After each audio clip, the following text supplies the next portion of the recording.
How did he learn to lie at such a young age? On the other end of the line, Lily's cheek puffed out like a pufferfish's as Lucas explained the real reason Caleb had started walking to school by himself. He's just a kid, Lily, Lucas said, having already processed it. Besides, he couldn't really blame the boy for his little scheme. He's a kid, but he still shouldn't lie. Lily puffed her cheeks, channeling the memory of her own mother, Sophia, discovering her childhood mischief. She rolled up her sleeves, a gesture that, combined with her pout, was more adorable than intimidating. Lucas, however, was stunned. Are you finally going to discipline him? This is how it should be, he thought. What was that old saying? Spare the rod, spoil the child. He'd grown up on the receiving end of his mother Emily's tough love, but their two kids had yet to experience that kind of fiery maternal affection. Their childhoods were incomplete. I'd just be putting on an act. Lily's bravado instantly deflated. But Caleb's not old enough to really understand right from wrong yet. We can't just pretend we don't know, can we? She was genuinely worried. Raising kids was hard. It's a small problem. We don't need to lecture him, Lucas said, his eyes narrowing as a sly smile spread across his face. You have to trust our son's intelligence. Lily instinctively backed away until her back was flat against the wall, watching him warily. The next morning, the two of them were lying in wait in the living room for their suspect. Lucas, with time to kill, pulled out a box of old photos. He'd taken so many over the years, thinking it would be meaningful for him and Lily to look through them when they were 70 or 80. He wasn't even close to that age yet, but the feelings were already profound. He flipped to a photo from when he'd first met Lily, one of her dressed in a roaring 20s-style costume for a high school theme party. Looking at the girl's shy, averted face, he let out a foolish little laugh. He remembered Aaron had given her that outfit. Lucas held the photo up next to the real Lily, comparing them for a moment before frowning. I've gotten older, so how come you haven't aged a day? I told you, you must be some kind of vampire, sucking the life out of me. He was in his early 30s now, and while the change wasn't dramatic, you could tell he wasn't a college kid anymore. But Lily was different. The only way to see any change was to compare her to photos from the first few years they'd known each other, where you could spot a new layer of mature grace. It was almost unfair. Lily pursed her lips and gently caressed his cheek. I heard that people who are happy age slower. From now on, I'll try to make you a little happier every day. I was just kidding, Lucas laughed. As her hand rested on his face, he noticed the one place time had truly touched her. Years of drawing, managing the house, and now running a coffee shop had left calluses on her hands. His dream of keeping them perfectly smooth had never quite come true. But I'm serious, Lily said, her voice soft but firm, her eyes as gentle as water. When Caleb emerged from his room, backpack on, he was greeted by the sight of his mother, tilting his father's chin up with one finger, looking down at him like a classic bad girl from an old movie. He froze, then shut the door, wondering if he was still dreaming. He opened it again. They hadn't moved. Seriously? You guys don't have any shame? He looked closer and realized Lily was just trying to put lip balm on Lucas, who kept dodging like an unwilling child. You're a father now, and you're still biting your chapped lips like a little kid, Lily mumbled. Look, you're bleeding. Ms. Thompson, a little gentler, please. Don't call me that in the middle of the day. You weirdo. TSK. Wouldn't it be even weirder to call you that at night? Lucas smacked his lips. Why couldn't you have been my tutor? Emma had all the luck. Having been ignored for a full 5 minutes, Caleb finally couldn't take it anymore. Dad, my sister and I were just an accident, weren't we? He'd been to his friends' houses. He knew what normal parents looked like. These two were not normal. Don't be ridiculous. You and your sister were no accident. Just as Caleb started to feel touched, Lucas added, it was a conspiracy. Hearing a light slap from a blushing Lily. Caleb glanced at the time.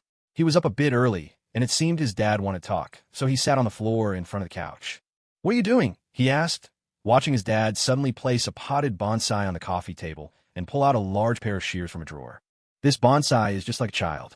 Every now and then, it needs a good, hard pruning. Lucas didn't even look at him, his voice flat. See, I haven't paid attention for a little while, and it's already started growing crooked. Caleb's face went pale. Dad, I swear, I haven't gotten into any trouble lately. Lucas glanced up. The kid's reaction was normal enough. Caleb took after his mother, a terrible liar. Whenever he tried, he'd fidget with his fingers or stammer, making it obvious. It seemed the boy's conscience was clear, or at least he thought it was clear. Lucas twitched his lips, not sure whether to be pleased or frustrated. The kid was a little slow on the uptake. Did he think this was still kindergarten? He got up and sat back down next to Lily. Finals are coming up, right? I'll definitely make the top 10 this time. Seeing his dad remain silent, Caleb quickly held up one hand. Top 5. Lucas's gaze was icy. Snip! Another branch fell to the floor, and the bonsai instantly looked much better. Lily glanced at her husband, then quickly turned away, biting her lip to keep from laughing. When the kids were born, she'd been so worried about raising them right. She never imagined Lucas would have them both wrapped around his little finger. The kids would often come to her for comfort, and without doing a thing, she'd become their favorite parent. Lucas always had a way of making her happy. Dad, you have to be reasonable. Finals are less than a month away. Any higher isn't realistic. Caleb slumped in defeat. If you're in a bad mood, just ground me or something. He used to feel lucky that his parents never raised a hand to him, unlike some of his friends. Now, for the first time, he envied them. His mom was 100 times gentler than any other mom, but his dad was 1,000 times scarier. He held a grudge, and he never disciplined you on the spot. It was like having a sword hanging over your head, never knowing when it would fall. Every second was torture. Just try to get a good grade. Make your mom happy, Lucas said finally, seeing his son's defenses were sufficiently shattered. If you do that, I might be willing to look the other way. Caleb's spirits lifted, though he still had no idea what he'd done wrong. You really think you can make the top 5? Lucas asked, a faint smile on his lips. Caleb nodded eagerly. Come here. I'll teach you something fun. It's something your grandpa taught me, and now I'm passing it on to you. Lucas beckoned him over and pulled a sheet of paper from the drawer. When Stella came out, Lucas was still teaching Caleb how to fold a paper rose. She woke up instantly and sat in Lily's lap to learn, too. By then, the rose in Lucas's hands was nearly complete. He caught sight of his daughter out of the corner of his eye and said softly, Stella, when you graduate from college someday, if a boy folds one of these for you, you should marry him. Stella tilted her head. Let your brother take care of him. When he finished folding the rose, Lucas, as always, presented it to Lily. In front of the kids, Lily pursed her lips, embarrassed. But when Lucas insisted, she finally took it, a happy, gentle smile spreading across her face. Suddenly, I feel like studying, Caleb said, grabbing his backpack and heading for the door. Wait, Lucas called out. Caleb turned around, confused. Lucas jutted his chin towards Stella. Take your sister with you. You two are old enough now. You can't always have your mom and me drive you. That's right, Lily quickly agreed. It was a win-win. The two of them could keep her goddaughter company, and she wouldn't have to worry about a thing. Oh, Caleb's face fell. He exchanged a look with a bewildered Stella and sighed in resignation. Okay.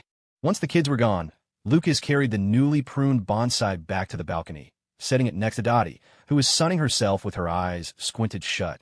He gave Dottie a few scratches before returning to the living room, where Lily had put on a white baseball cap. Her long, dark hair cascaded down her back like a waterfall, making her look vibrant and youthful. I'm not going to the shop today. Let's go fishing, she said softly. Lucas was baffled. Why the sudden urge to go fishing with me? She looked down, fiddling with her fingers as her voice grew quieter. You've been spending so much time at the shop with me lately. I'm worried you're getting bored. She couldn't let Lucas spend all his time doing what she wanted to do. That would be too selfish. Lucas thought for a moment, then waved his hand. Nah, forget it. I hate the fish in that reservoir. He and Jason had gone recently. In an entire afternoon, Lucas had caught 2 tiny fish, and Jason had caught nothing. Jason got so mad he threatened to buy the reservoir and have it drained on the spot. We feed you all this bait, and you can't even offer up a single sacrifice? Fine, then none of you get to live. Lily took his hand and pulled him back to the couch. Is there anything else you want to do? I'll go with you. I want to go to the balcony. And the bathroom, Lucas said, raising an eyebrow. The bathtub would also work. The girl tilted her head, confused. When it clicked, she immediately launched herself at him, delivering a solid headbutt. You're over 30, you know. Don't you ever take a break? Lily grumbled. Wasn't he worried about wearing himself out? What's that supposed to mean? Lily didn't answer.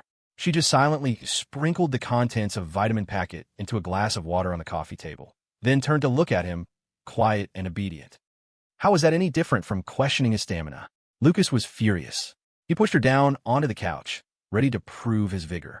Lying on her back, Lily cupped his face in her hands, her eyes full of affection. The man had been going on morning runs for nearly a decade. He still had the energy of an ox. She wasn't actually mocking him. She was just trying to provoke him. Who would have thought that the great strategist Lucas Carter, who manipulated everyone else with ease, couldn't see through a simple taunt from her? In the end, he was completely under her thumb. Meanwhile, Caleb was about to take his sister to pick up Claire when he noticed Stella heading in the opposite direction. Where are you going? He called out. To school, duh, Stella said with a yawn. You go get Claire? I can get there myself. She'd heard on TV, you can't catch a wolf without sacrificing the child. For the sake of her long-term plans, this was a small price to pay. Caleb hesitated for less than 2 seconds before grabbing his sister's backpack. Stella turned, her expression a mix of confusion and annoyance, only to see her brother's determined gaze. No, I'm not leaving you to walk alone. The walk wasn't that far, but it wasn't short either. Yesterday, he knew their parents would be driving her, but today they weren't. There was no way he was letting Stella walk to school by herself.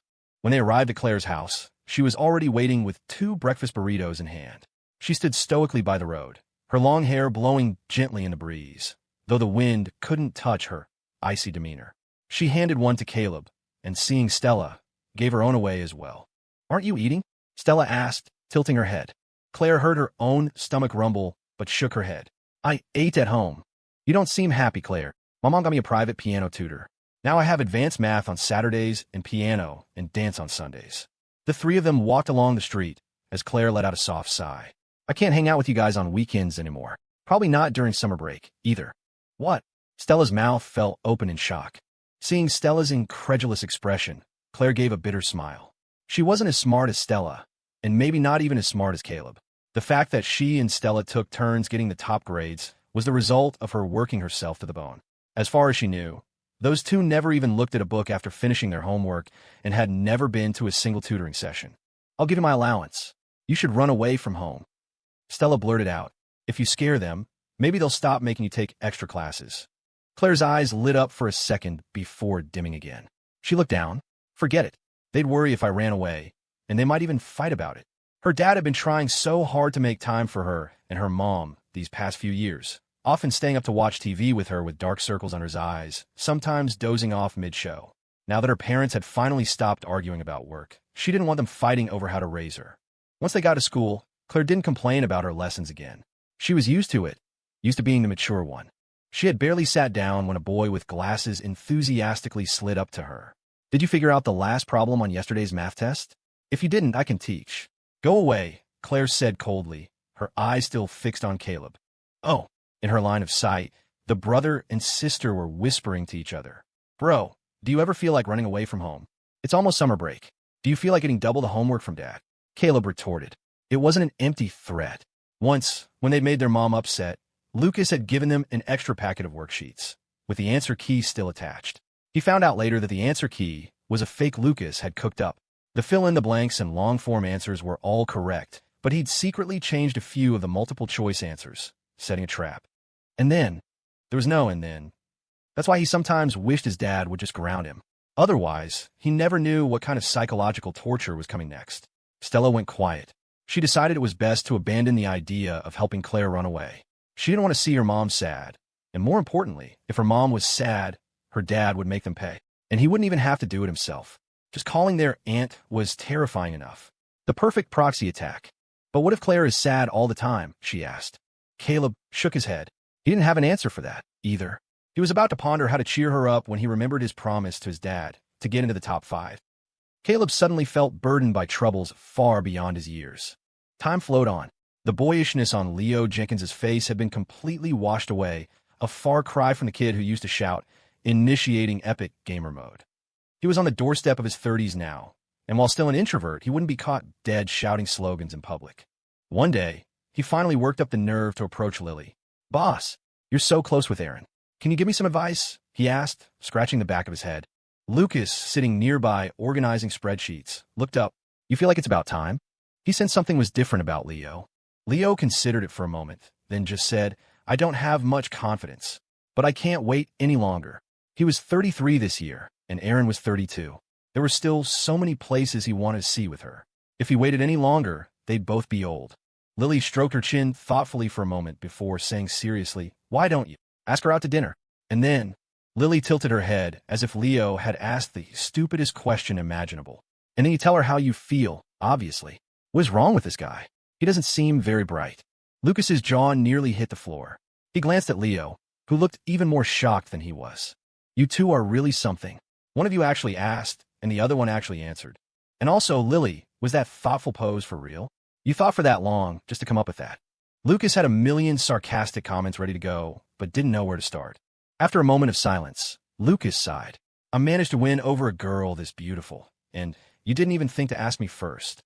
He started to reach out to playfully tilt Lily's chin, but quickly pulled his hand back when she opened her mouth as if to bite him. Oomph. At home, she was like a cat, always clinging to him, but in public, he wasn't even allowed a little pat. Well, technically, Sophie took my advice back in the day, too, Lily said defensively, puffing out her cheeks. Lucas was speechless. It was true. Sophie had apparently taken Lily's advice and run off with Ryan Brooks. Could it be that his dorky wife was actually a genius at this? Leo wanted to point out that winning over the boss was a completely different ballgame, but he worried he'd be fired for stepping into the office with his left foot first, so he just nodded and turned to leave. Lucas was a great guy, just a little stubborn. Lucas watched Leo's back as he walked out the door. The guy really had been through a lot. Knowing that being pushy with Aaron would only backfire, he had simply waited. For 10 years, Leo never said anything, but for a guy who owned 5% of Polaris Interactive and earned a massive salary to stay single until he was 32, you could only imagine what he heard from his family. As he was thinking, he felt a soft warmth from behind. Lily had leaned over and wrapped her arms around him, resting her chin on his shoulder. He could smell the faint, clean scent of her hair. "What's wrong?" Lucas asked, surprised by the sudden, tight embrace. "Nothing. I just wanted to hug you," she said, rubbing her cheek against his. That evening, "This place is so stingy with their freebies. We're not coming back here," Aaron said, stuffing an anime poster into her bag with a pout. "Come on, I'll walk you home." Leo scratched his cheek. "It feels weird for you to walk me home." "Who cares? I live around here anyway. Besides, who made the rule that the guy always has to walk the girl home? That makes no sense." Aaron glanced at a nearby bus stop sign. "What about you, though? You make all this money, but you're always taking the bus or the subway." "I only get carsick in sedans. If you got your license and drove yourself, you wouldn't." The sun was setting, painting the clouds a fiery red. The evening light cast their shadows long on the pavement behind them. "We've been here before, a few years ago," Aaron said, looking around. "You came with me to get a limited edition release." "You still remember that?" Leo said, surprised. "I have a good memory." They fell silent again, walking quietly, both unconsciously slowing their pace. She could tell he had more to say. Time had flown. They were in their early 30s now, long past the fluttering hearts of their youth. But because they were both mature, there was an unspoken understanding between them. As they neared their destination, Leo finally stopped. I like you." Aaron stopped a few feet ahead of him, but didn't turn around. "I know. It's been 10 years. "I know." The atmosphere grew quiet again. The noise of traffic still filled the air, but to Leo, the world felt strangely silent. So silent, he could only hear the deafening thunder of his own heartbeat. After what felt like an eternity, Erin pursed her lips and sighed. "Why are you so stubborn? Do you know how much time you've wasted on me? Aren't you afraid it'll all be for nothing in the end?" "I'm not afraid," Leo said, his voice firm. "I'm only afraid that if I wasn't stubborn, when I'm old and gray, I'll spend every day regretting that the person by my side isn't you. What if I don't live long enough to see you old and gray?" Leo's heart clenched. He quietly balled his fists. "I've already proven over the last 10 years that I can live just fine on my own. You don't need to feel any pressure. However long we have together, I'll do my best to make us both happy for that long. I know I probably don't have a right to say this, but..." Leo lifted his gaze, his eyes growing steady. "You can't refuse to see an entire field of flowers just because one of them will eventually wilt." He looked quietly at the girl he'd known for over a decade and slowly exhaled. "As long as you can come to terms with it. Even if the person you're with isn't me." Because he was friends with Aaron, too. Lucas had never given him any specific pointers on this. If he'd given him any advice at all, it was to wait, to let time raise the stakes, to prove that he was indispensable to her, to prove that he could live perfectly well without her, making her worries baseless. Then, he had a bet that somewhere in Aaron's heart, there was at least a flicker of affection for him. The wager he'd placed on the table was 10 years. His entire youth. Aaron bit her lip, her canine teeth pressing down hard, and didn't speak for a long time. Finally, seeing the bus pull up out of the corner of her eye, she said hastily, but I really haven't made up my mind. Can you let me think about it a little longer?" "It's fine. I've already waited 10 years. I don't mind waiting another 10. "Huh? Well, then forget it. In another 10 years, you'll be 40-something, a little old man." Aaron put her hands behind her back and slowly turned her face away. The fiery sunset cast a faint, almost imperceptible blush on her cheeks. Leo waved and got on the bus. Standing on the steps, he turned back. "I can't forget it. I'm not giving up. I won't bother you, but I'll always be waiting. On the outside, he was calm, but inside he was thinking, whoa, did I really just say something that cool? Erin waved back, a barely noticeable smile playing on her lips, tinged with a hint of amusement. She looked like she was holding back a laugh. But why? The bus had been moving for a while, and a guy who had gotten on at the same time was already asleep. Leo leaned against the window, watching the trees rush past. He was still trying to figure out why Erin had smiled like that. Wait a second. When she said, forget it, did she mean he should forget about waiting? Or that she would forget about hesitating? Leo shot to his feet, startling the sleeping guy next to him. Driver, I need to get off. What's wrong? The driver asked. I forgot something. Please stop the bus. I forgot my girlfriend. Crap. As he spoke, Leo kept looking back. The bus, which he usually found too slow, now seemed to be flying just above the ground. I can only stop at the designated stops. It's regulations, the driver said flatly.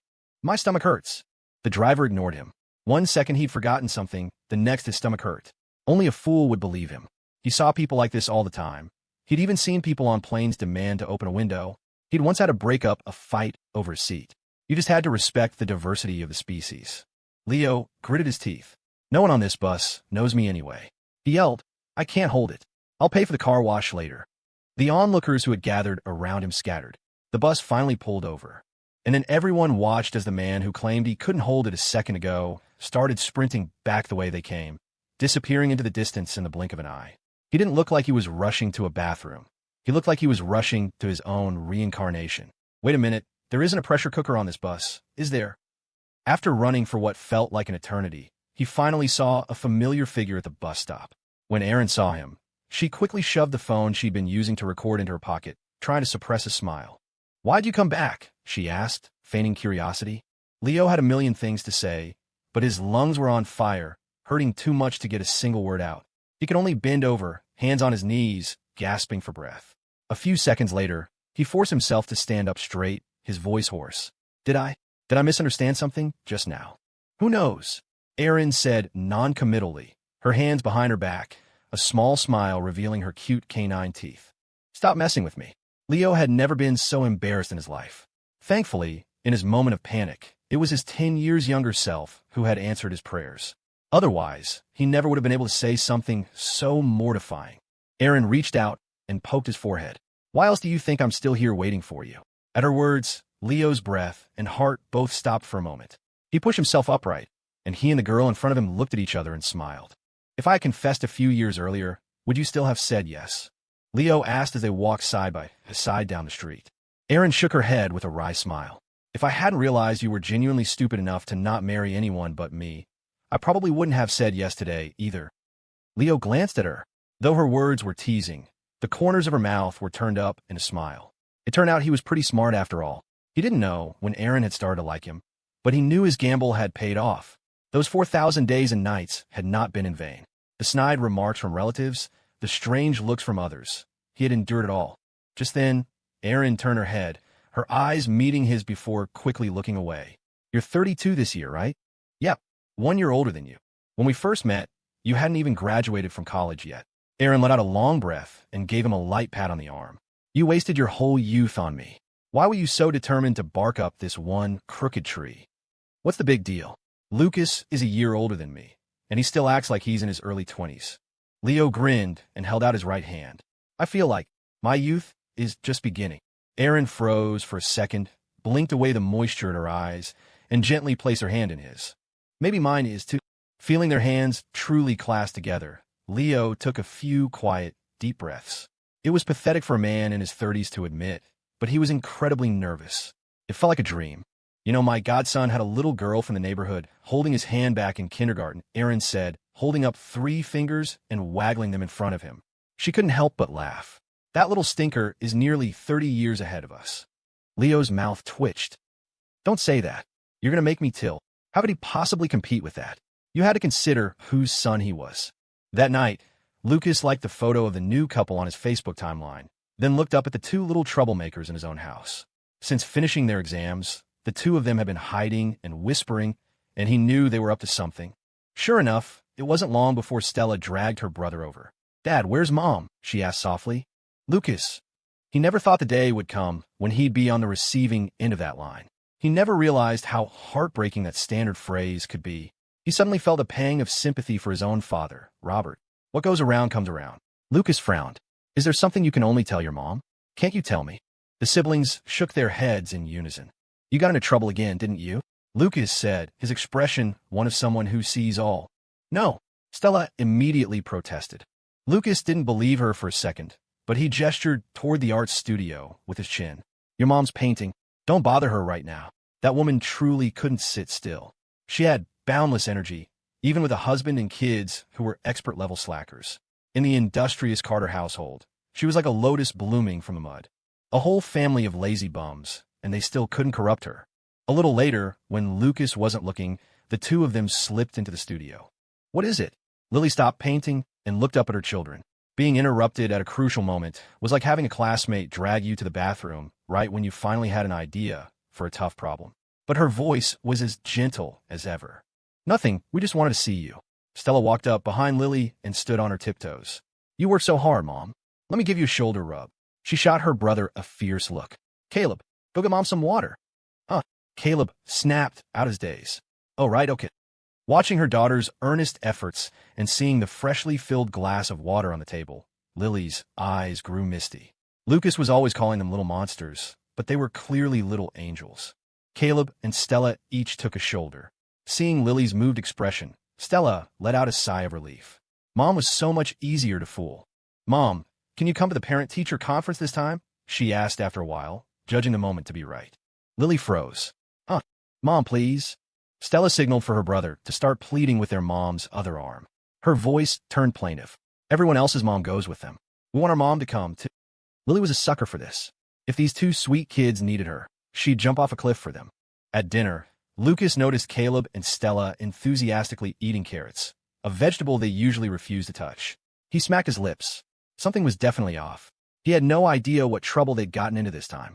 But he'd find out eventually, and he had plenty of ways to deal with them.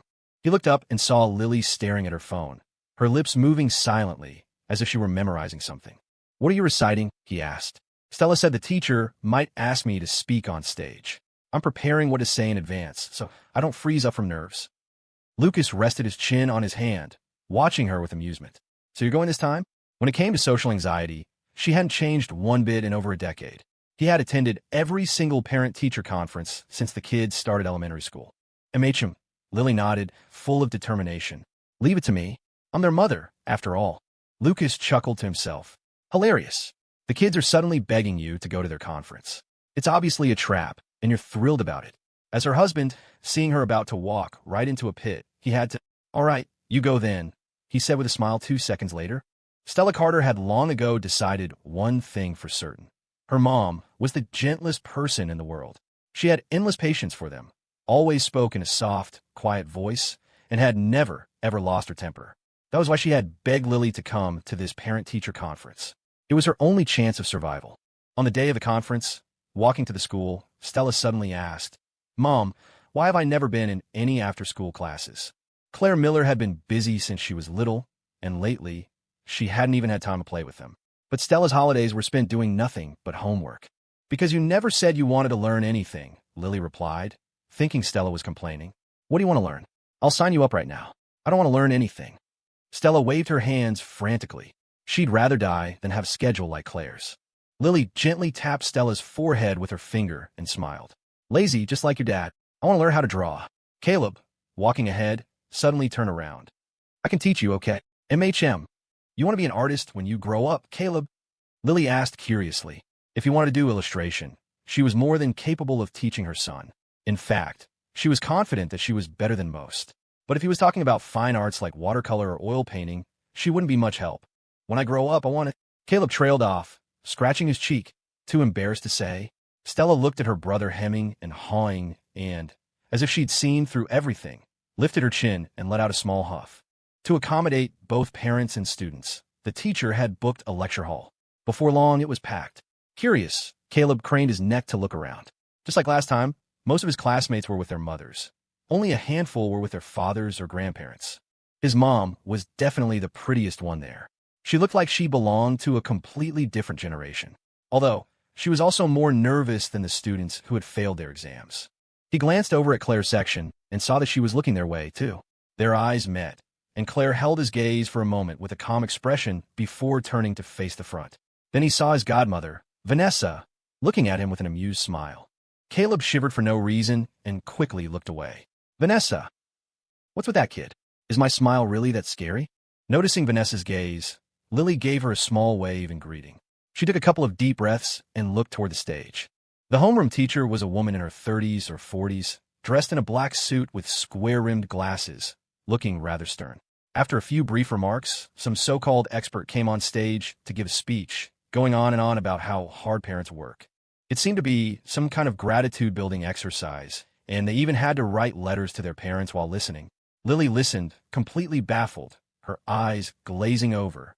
When she saw that many of the parents and students around her were crying their eyes out, she grew even more confused. She was normally such a crier, but right now, she felt completely out of place. She exchanged a look with her own unfazed children before deciding to text Lucas to ask what was going on. Lily, there's a speaker, and a lot of people are crying. Lucas, watch. They're about to start selling books. Lucas, our kids aren't crying, are they? Lily, no, they're playing rock, paper, scissors. The loser gets a slap on the hand. Caleb keeps losing, so he's about to start crying from that. Lucas, good. Guess they're not that gullible. So bizarre. They had this stuff when I was in school, and they're still doing it now that my kids are in school. Like Lucas, Stella thought the whole event was idiotic, and the so-called expert on stage was even more so. Blah, blah, blah, like a clown. And yet, a bunch of people were actually moved to tears, sobbing about how they were going to work harder, only to go back to slacking off the next day. She decided to keep her letters simple. It would be easier for her mom to read that way. After a while, Lily finally received the thing she'd been waiting for. Looking at the envelope on her desk, she took a few deep breaths. This was the very first letter her daughter had ever written her. Oof. I'm taking this home to show Lucas and make him jealous. Steeling herself, Lily tucked a stray strand of hair behind her ear and carefully opened it. Below the heading, "A letter to my parents," a single line was written in neat, pretty handwriting. Mom, just stare at this for a bit so the teacher doesn't see I wrote nothing. Lily pressed her lips together, suddenly feeling more like crying than any of the other parents. Fortunately, Caleb's letter was very sincere, which soothed her wounded heart a little. Over in another section, Vanessa looked at the certificate in her hand and patted Claire's head. Second place is fantastic. What do you want as a reward? Claire looked down, silent for a moment, before slowly shaking her head. Honestly, I just want a break. I'm so tired. After the conference ended, Lily was relieved to find there was no on-stage speech portion for the parents. Just as she was about to leave, the teacher asked her and the kids to stay behind. It's usually their father who comes, the teacher said with a faint smile. Lily put both report cards into her bag and nodded. She was mentally preparing her response for when the teacher praised her children. But then the teacher's smile faded slightly. She pushed up her glasses, her expression a mix of anger and amusement. Stella told you already, didn't she? About her skipping class. Huh, skipping class? I thought I was here to receive compliments. Lily stood there, stunned, unable to process what she was hearing. My child didn't tell me about that part. While his clueless wife was carrying the weight of the world, back home, the curtains were drawn, and the house was dark. A Dog's Purpose was playing on the projector. The great strategist Lucas Carter was drinking a Coke and watching a movie. All was right with the world. That afternoon, after finishing the movie, Lucas gently squeezed the pads on Dottie's paws. Dottie, you should get some more exercise. Try to live a long life. You can help me look after my grandkids, too, he said to himself, a hint of sadness in his voice. The cat had become less and less active lately. Meow. You two-leggers are so fragile, she thought. Don't worry, don't worry. I remember all of your scents. I'll definitely be able to find you again. Hearing Dottie's soft reply, Lucas paused, then chuckled softly, continuing to stroke her back. After more than a decade together, Dottie could tell his mood with a single glance. He wondered how the parent-teacher conference was going. He hadn't heard from his dorky wife in a while. Just as he was thinking, the front door slowly opened. He looked up from the couch to see Lily, her eyes red-rimmed, her lips pushed out in a pout like a bullied child. Stella trotted happily behind her. Mom, I know I was wrong. I don't want to talk to you for 3 minutes, Lily said, her voice full of grievance. Mommy trusted you so much, and you tricked me. Just like your father. Stella smiled and gently shook her arm. No, Mommy's the best. Lily looked down at Stella and just gently squished her daughter's cheeks, forming her mouth into a little O without any real force.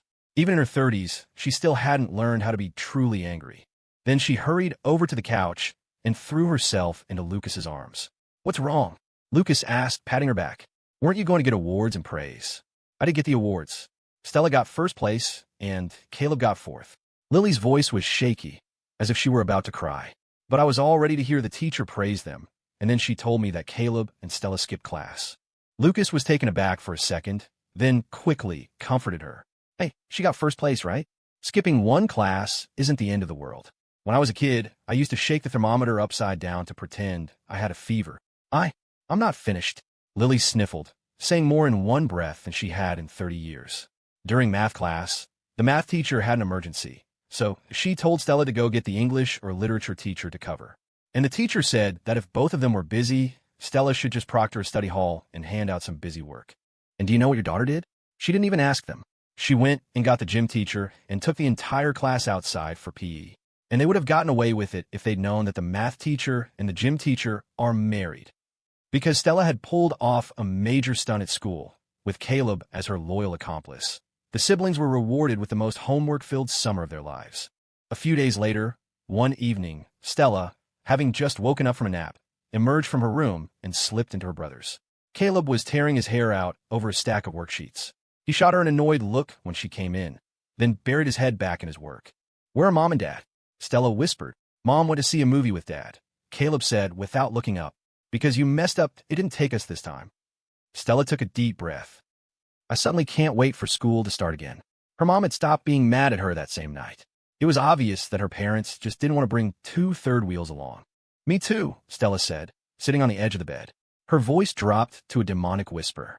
"Bro, let's go out and play." "No." Caleb patted the thick stack of papers on his desk, all extra work from Lucas. "I haven't finished my homework." He had no desire to deal with his troublemaking sister right now. He had worked so hard to get into the top 5 just so he could have a relaxing summer, and because of her, his workload had doubled. "There's an answer key, isn't there? Don't be fooled by how professional these look. Who knows where Dad had them printed? You really dare to look at that answer key." Last year, Lucas had also given them worksheets with the answers attached. They only realized after they'd copied them that he'd made a fake key. The long answers were correct, but several of the multiple-choice answers were deliberately wrong. They were caught instantly and shipped off to their aunts for a stern talking to. Who knew if the long answers would have mistakes this time?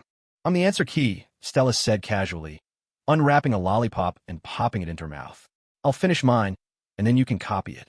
Caleb whipped his head around to see his sister wearing a supremely proud smile. "You mean it?" "MHM." Stella patted her brother's shoulder. Their parents usually only left the phone with him when they went out. "I'm so bored. Text Dad and ask." "Caleb, Dad, I want to go out with my sister." "Lucas, you remember what I told you, right?" "Caleb, don't go too far, stay away from places with no lights or cameras, and don't talk to strangers." "Lucas, fine. Be back early." The late summer night was suffocatingly hot, the incessant chirping of cicadas grating on the ears. Claire sat alone at the piano, listening to the joyful shouts of children playing outside. Her gaze grew distant, her expression a placid mask. Though only a window separated them, she felt like she was in a different world. After a moment, she walked to the study and pursed her lips. "Mom, I want to go play." Vanessa, engrossed in a case file, replied without looking up, "Can you finish learning this piece first, honey?" Claire said nothing, simply returning to her room. After this piece, there was homework to do. After the homework, there would surely be dance practice. Adults were masters of telling one lie after another, of dangling one carrot after another. But she was so tired. After a few beautiful notes, the piano suddenly let out a jarring, discordant sound, as if it had been slammed. Claire slumped over the keys, tears rolling down her cheeks, forming tiny jewels in the air before splashing onto the floor like scattered petals. The room was silent, save for the faint, mournful tones the piano made whenever her body trembled with sobs. As evening fell, the room grew darker. The phone on her desk rang. "Claire, what are you doing?" Claire leaned against the window, gazing at the stars. "Looking at the stars," she answered truthfully. Caleb's voice sounded confused. "Are you crying?" Claire rubbed her eyes. "No," she said coldly. The line went quiet for a moment. The sound of children playing faded into the distance. "My sister and I are outside right now. We're coming to see you. But I can't go out." "You don't have to." He hung up without explaining. Claire listened to the dial tone for a long time before putting the phone back on her desk. It wasn't long before the phone rang again, a cheerful, childish voice on the other end. "Look outside." Claire hung up, went to the bathroom to wash her face, and then walked out onto the balcony. Standing on the second-floor balcony, she leaned on the railing, chin in hand, and looked down at the brother and sister staring up at her. She watched them silently, waiting to see what nonsense they were up to now. So impulsive. What a foolish little brother. She saw Caleb make a fist with his left hand and raise his right high above his head, waving at her with a grin, slightly out of breath. "Claire, make a wish." Claire frowned. "What? I caught a star for you." "Childish," she said coldly, but she didn't move to leave. Just as the word left her lips, Caleb's hand opened like a blooming flower. A point of green light slowly rose from his palm. In a few moments, it had floated to the space right between them, where their gazes met. Claire watched the green firefly drift in the night, dreamlike and ethereal. And behind the light, she saw the gentle smile on Caleb's face. "See? I didn't lie, did I?" Her eyes trembled until a mist formed over them, blurring everything. In her darkest moment, her silly brother had really brought her a star. "Hurry, if you don't make a wish, it's going to fly away," Caleb urged. Claire snapped out her trance. She quickly clasped her hands together and closed her eyes, making a wish with all her heart. Though her future was long, she made the only wish of her life. When she opened her eyes, Caleb was rubbing his sore neck. "So what did you wish for?" Claire looked down at him for a moment, a faint smile touching her lips. For once, her voice held a hint of playfulness. "I'm not telling you. It won't come true if I say it out loud." "Well, we're heading back now," Caleb said with a wave. The thought that his extra homework was all his sister's fault made him want to drop her off at his godmother's house. "Bye, Claire," Stella said with a little wave, turning to follow her brother, her hands behind her back as she strolled lazily along. Caleb frowned. "I think that firefly bit me.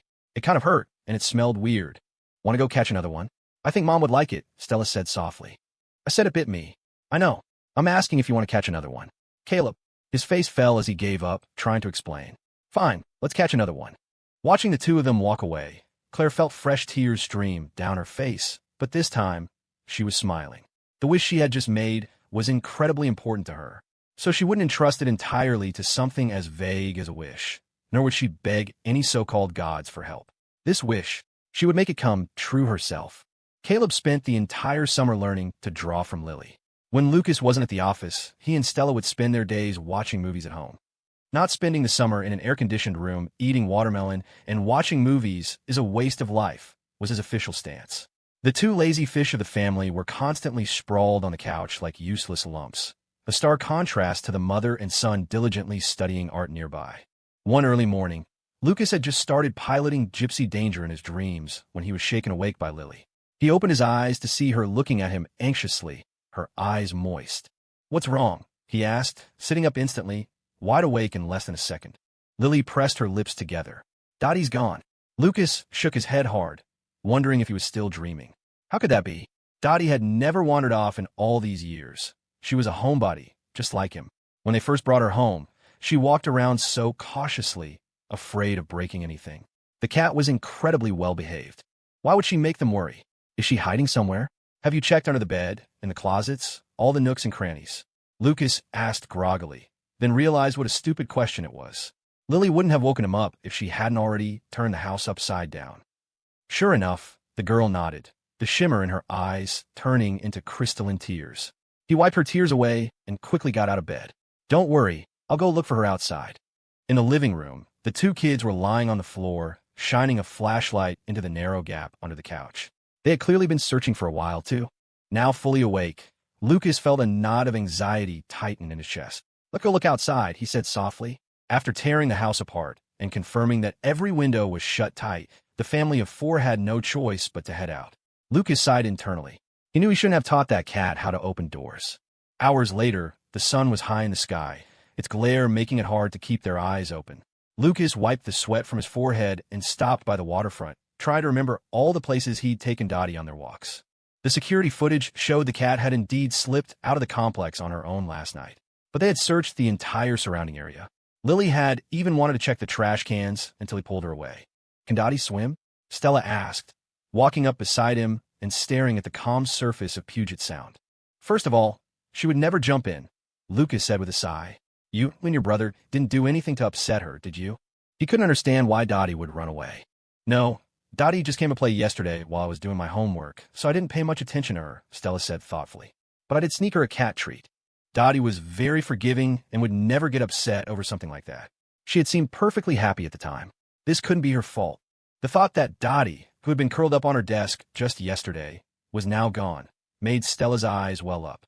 Just as a tear fell, she felt a gentle hand on her head. She looked up to see Aaron. "Don't cry, sweetie. Your godmother will help you find her," Aaron said with a kind smile, her trademark canine teeth still as cute as ever.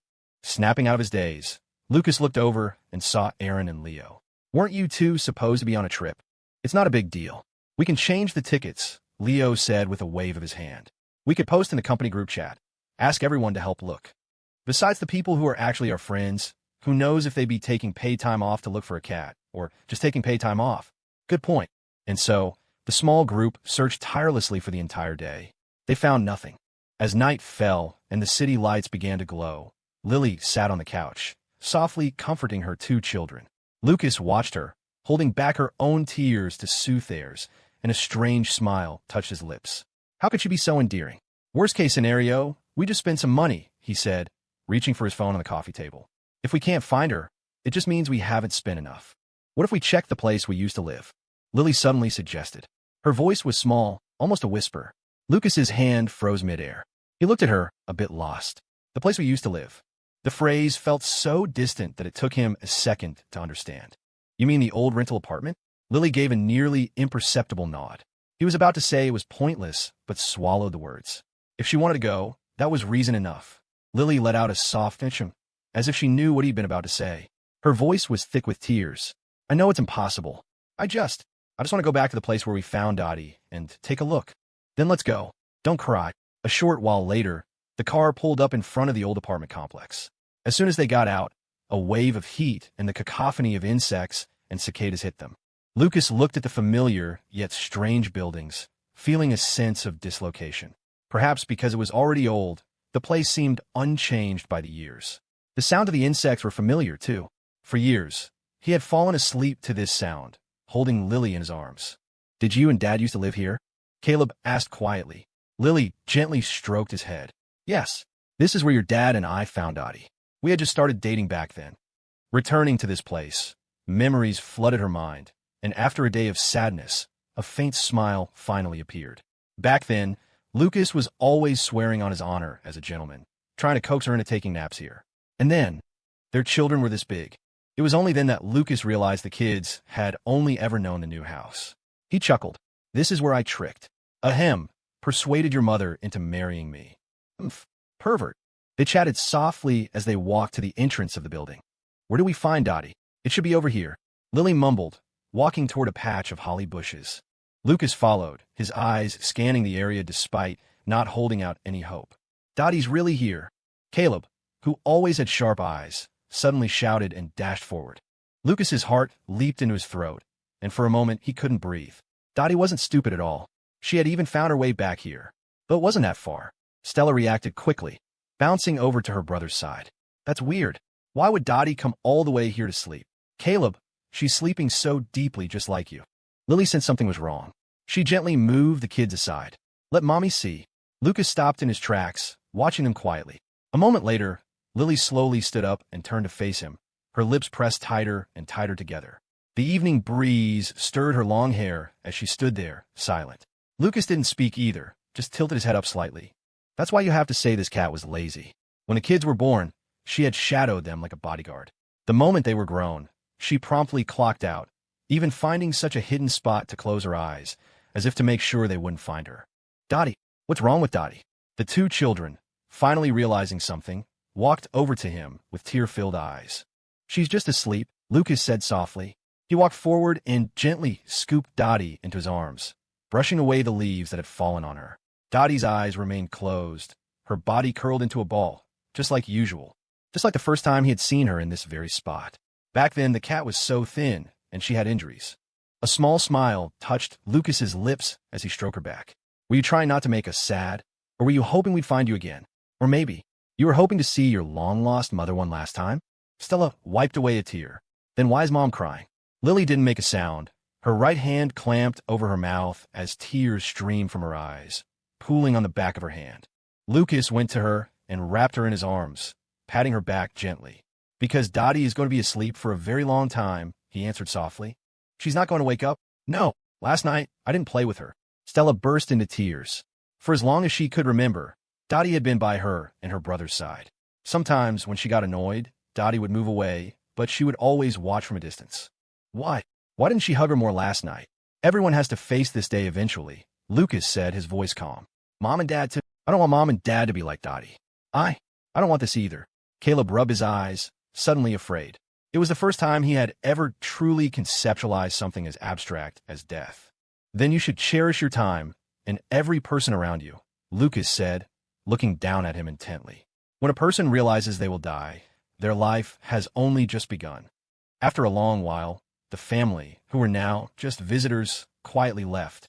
Neither of them suggested going up to see their old landlady, Mrs. Gable, even though it was only 2 flights of stairs. They didn't dare.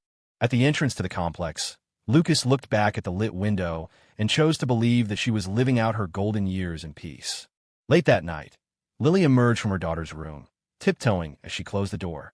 Stella had been regretting not playing with Dottie more right up until she fell asleep. Caleb was a little stronger. He had managed to console himself. "They're both asleep," she whispered to Lucas, who was sitting on the couch. "Then let's go to bed too." Lucas was scrolling on his phone. As he passed the automatic feeder, he instinctively reached for the bag of cat food. "You don't need to add any more," a soft voice came from behind him. "Huh?" Lucas turned around. "Dottie's gone." "Oh." In their bedroom, in the dim light, Lily gently pulled Lucas into her arms. "The kids aren't here now," she whispered. "If you want to cry, you can cry in my arms." "Don't be ridiculous," Lucas scoffed. "I'm a grown man in my 30s. What is there to cry about?" Even though he said that, she held him tightly, a bittersweet smile on her lips. She knew who had been lost in a daze earlier. But because the whole family relied on him, he couldn't show tears, no matter the reason, no matter the time. After a long silence, she placed a soft kiss on his cheek, taking in his comforting scent. Thank goodness. She had always cherished every single day with Lucas. Thank goodness. They still had many, many years together. Like Dottie, Professor Ian didn't make it through the summer. They said he passed away with a smile on his face, a day he had likely been waiting for a long time. He could finally be with his beloved wife again. His children were successful and decided to donate his entire estate, just as he had dedicated his life to education. But he had left something for Lucas, a vintage Swiss watch. At the funeral, Lucas stared at the watch in his palm, completely baffled as to why the old man had given it to him. He silently slipped it onto his wrist. 1,000 thoughts swirled in his mind, finally coalescing into a single, soft sigh. Life was unpredictable. You never knew when a seemingly ordinary meeting would be the last. And then, when you finally realized it, they were gone. You could only watch as they, along with your memories, became frozen in the past. After school started, during the first gym class, a group of kids was roughhousing on the field, their faces bright with smiles. Claire leaned against a railing in a corner of the field, watching them quietly. "Do you think they're as childish as I do?" a boy asked, sidling up to her. "Don't bother me." "Fine. And don't bother Stella, either, or I'll beat you up." After shooing away the pest, Claire stood alone again, feeling the breeze on her face. She preferred being alone, thinking about things she needed to think about, rather than joining in on pointless games. That was how you became more mature than your peers.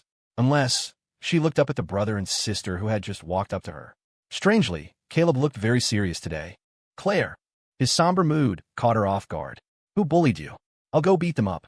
Caleb didn't say anything, just stared into her eyes. "Why aren't you talking?" Claire put her hands on his shoulders, scanning him for any missing parts. "No one bullied me." After her repeated prodding, Caleb finally spoke. "Claire, you have to promise me you won't die." Claire stared at him for a moment, her expression turning into a mixture of icy coldness and hurt. "Are you just messing with me because you know I wouldn't actually hit you?" Caleb was stunned. He had never imagined that coldness and hurt could coexist on one face. He was about to explain when he saw Stella pull a soft ruler from her bag and place it in Claire's hand. "This one doesn't hurt too much through clothes," she whispered in Claire's ear. Caleb took 2 steps back. Soon, the field was graced with the sight of 2 figures, one chasing the other. Stella clutched her stomach, laughing so hard it hurt. She had to squat down to catch her breath, and then she kept laughing. The carefree days of childhood flew by. Once they started middle school, the 3 of them shot up like bamboo after a spring rain. They gradually became aware of the differences between boys and girls, and no longer walked as close together as they used to. Claire, if you have something to say, you should say it now. I don't think my brother is going to make it to tomorrow, Stella said, stopping at the entrance to their neighborhood and gesturing at her brother with her chin. He only got an 80 on his English test. Caleb was still frowning, wondering why he even had to learn English in the first place. Claire thought for a moment. Why don't you come to my house?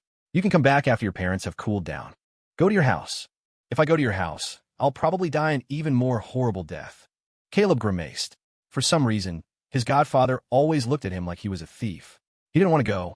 The siblings walked home together and were greeted by the sight of Lucas massaging Lily's legs as she lay on the couch. The two of them showed no reaction, simply taking off their coats. They were used to this by now. Dad, is that for me? Caleb asked, spotting a belt on the coffee table. He suddenly thought going to his godfather's house sounded like a great idea. It looked like his parents already knew about his grade. Of course not, Lucas said with a wave of his hand. Caleb was just starting to feel touched when Lucas gave him a gentle smile. You deserve better.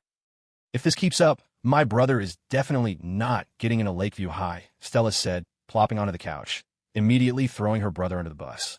He and Claire had gone to the movies last week without her. How dare they? They both needed to be taught a lesson. To her surprise, Lucas wasn't worried at all. If he can't get into a good high school, he can't get into a good high school. A regular one is fine. At least the rules are more relaxed. He can sleep in a row with his like-minded buddies in class, go to the bathroom together after class, sneak out at night to go to the arcade, and then sneak back in at dawn. Lucas casually ate a piece of watermelon Lily fed him. That kind of life is a part of being young, too. Caleb hadn't even considered this, but hearing his dad describe it, he suddenly found it appealing. It was a well-known fact that boys never worried about who was a bad influence on whom. His politics textbook actually had a question. My friend wants to take me to the arcade and says he'll pay for everything. How should I refuse him? Refuse my friend? Are you kidding me? Wherever he points, I go.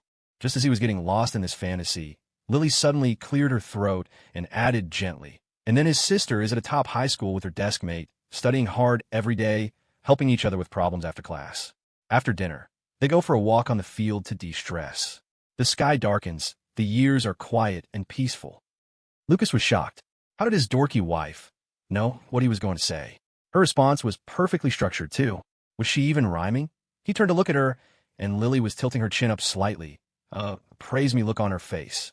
Lucas held back a laugh and raised an eyebrow at her. Dad! Mom! Stop it! Caleb cried out, horrified.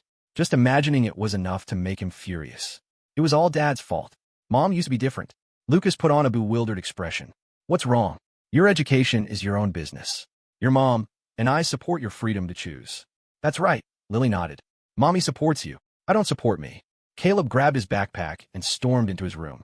Before closing the door, he turned back and shouted, I'll get into Lakeview High just to show you. His voice was fierce, but he closed the door with a gentle click. Watching the closed door, Lucas and Lily turned to each other and smiled. The kid was in his rebellious phase, sure, but he was full of weaknesses. He couldn't rebel even if he wanted to. Dad, Mom. Stella, who had been sitting on the side, was dumbfounded. After a long pause, she gave him a silent thumbs up. You two are on another level. This is way more effective than a grounding. Lucas shot his daughter a proud look. You see who your dad is? Speaking of which, his little girl had really shot up in the last couple of years. She was turning into a young lady. She had her mother's face, about 70%, but their different personalities made them look more distinct. Lily's expression was always gentle, though sometimes still shy and easily flustered. This girl, on the other hand, was born with a special kind of confidence, though her perpetually uninterested gaze had never changed. Lily's expression was always gentle, though sometimes still shy and easily flustered. This girl, on the other hand, was born with a special kind of confidence, though her perpetually uninterested gaze had never changed. While Stella was still reveling in her brother's misfortune, Lily spoke up softly. Stella, you growing up too? You need to be careful about the boys who try to get close to you, okay? Lucas nodded in agreement. His daughter was getting older. It was time for these talks. You see, some guys might look really sweet, like perfect gentlemen, but they're actually really cunning. Maybe even devious. Lucas nodded again. His wife was getting smarter and smarter. She was absolutely right. Lily smiled and glanced at him before continuing. Like at first, they'll trick you by saying you're just good friends, and then use that as an excuse to take you out to eat and see movies all the time. Once you're together, they'll trick you into taking a nap with them somewhere, and then you're slowly sharing a bed. And by the time you realize what's happening, it's too late. Lucas had been nodding vigorously at first, but the more he listened, the more something fell off. He froze. Wait a minute. Who are you talking about? Are you the accomplice, trying to shift the blame here? Stella's mouth was slightly agape. She too was stunned. Mom, you said that with so much feeling. She paused, then asked tentatively. This isn't based on personal experience, is it? Based on what she knew of her own father. Everything on that list sounded exactly like something he would do. And that was probably the conservative version. Lily turned her head away. Oh, of course not. I'm too smart for that. Lucas snorted. Anyway, just remember that as a girl, you can't be a pushover. Don't go giving yourself as a birthday present, and definitely don't. Before he could finish, Lily clapped a hand over his mouth, her face a mixture of embarrassment and annoyance as she lunged at him. I'm gonna ram you. Hey, stop messing around. Lucas laughed, holding her back by her forehead. Stella watched them with a small smile. Her parents' love story seemed pretty entertaining. It was amazing, really. After more than a decade of marriage, they were still so in love. She thought that might be why she was always in a better mood than her classmates whose parents fought all the time. After a moment, she too went back to her room, leaving the two overgrown kids to their playful fight in the living room. With several new subjects in school, her homework load had increased significantly. Lucas did not, in fact, manage to dodge the rocket-powered headbutt. After lying on the couch like a beached fish for a while, he heard the sound of chopping from the kitchen and sauntered over to help. In the kitchen, Lily was wearing an apron bent slightly over the cutting board. Her silhouette was still slender and graceful. Her ponytail, which she only put up when cooking, swayed gently. Lily no longer had the same youthful energy she once did, but she now possessed a gentle maturity that was far more captivating. He walked up slowly and wrapped his arms around her from behind, resting his hands on her flat stomach. Lily nudged him lightly with her elbow in protest, but then let him be. You know, Lucas said, burying his face in the crook of her neck and inhaling deeply. The first time I had dinner at your house, I saw you cooking from behind, and I thought, I have to find a way to make this woman my wife. He couldn't help but smile. Maybe he was getting old, always reminiscing about the past. So you married me just so I could cook and clean for you for the rest of my life. Lily said with a small laugh, deftly slicing scallions, ginger, and garlic and tossing them into the hot pan with a sizzle. Lucas swallowed as he smelled the fragrant aroma, a helpless grin on his face. You're allergic to romance, aren't you, Lily Thompson? I never said I wasn't willing. She muttered, leaning back into his embrace. Lucas didn't even have time to dodge the steam. His dorky wife had lost all sense of honor. A sneak attack on a man in his 30s. Don't let the kids see. I'm not doing anything. The next day, it was the weekend. Early in the morning, the siblings were huddled together, playing a game. You foolish child. Have you finished your English homework? Stella said, eyeing her brother's much more impressive game account with disdain. She had to find a way to get her hands on it. Caleb snorted. What respectable person does homework at this hour? And when, pray tell, do you respectable people do your homework? Sunday night. Stella. After a long silence, she said slowly, with English grades like yours, aren't you letting our sister down? What does this have to do with Claire? Caleb was completely lost. If she'd said he was letting down their parents, or even their aunt, who spent her days reading what looked like ancient texts, he would have accepted it. But how was he letting Claire down? Claire was the English class representative in elementary school, and she still is in middle school. As long as your English grades are bad, she'll keep being the representative. Stella gave him a light kick. Do you really think she likes English that much? She's doing it to cover for you, you idiot. If some tattletale got the job, your parents would have been called to the school 100 times by now. Huh. Stella glanced at him sideways. I always get a perfect score in English. You think I'm doing it for myself? Caleb scratched his head. He had never thought about it that way. Maybe you should start studying English properly. A little while later. Look, I got on a single pull. Caleb nearly jumped off the couch, startling Stella. Is it really that exciting? Stella said sourly. She didn't have the heart to tell him she'd spent all her saved-up currency and gotten nothing. She's so pretty and strong, too. Stella pouted. She really couldn't understand how her brother, who had every trait of a popular kid, had somehow gotten into anime and games. Oh, right, the other boys in his class had probably gotten him into it. Did those nerds not realize he was a traitor from the very beginning? You didn't use your allowance to buy polls, did you? Stella asked casually, secretly opening the voice recorder app on her phone. He was about to volunteer to do her chores for a month. The thought was thrilling. Caleb waved his hand dismissively. Of course not. I'd rather use that money to take you and Claire out for a nice meal. Playing games like this was just for fun. Even the money for a $6 starter pack could buy snacks that would make his sister or Claire happy for a long time. Why spend it on a 2D character? He'd once bought Claire a pen with an anime character on it, and she'd used it for a whole semester. Stella looked away, feeling a pang of guilt. But the fine traditions of the Carter family quickly helped her discard her conscience. I didn't get her. Bro, let's trade accounts. No way. This is my favorite character I've ever gotten. I like her too. Let's see who drew her. Stella leaned in closer, mumbling, I'm going to save up my currency and only pull for characters drawn by this artist. They huddled together, ready to see what kind of master could make a character who was so fully clothed look so appealing. And then they saw the name. Lillipad. Stella thought for a moment. What kind of respectable person has a name like that? Lillipad. She couldn't even guess what it meant. Sounds like a girl's name, Caleb said, stroking his chin confidently. Stella shook her head. A girl could draw something this suggestive? It's definitely a guy.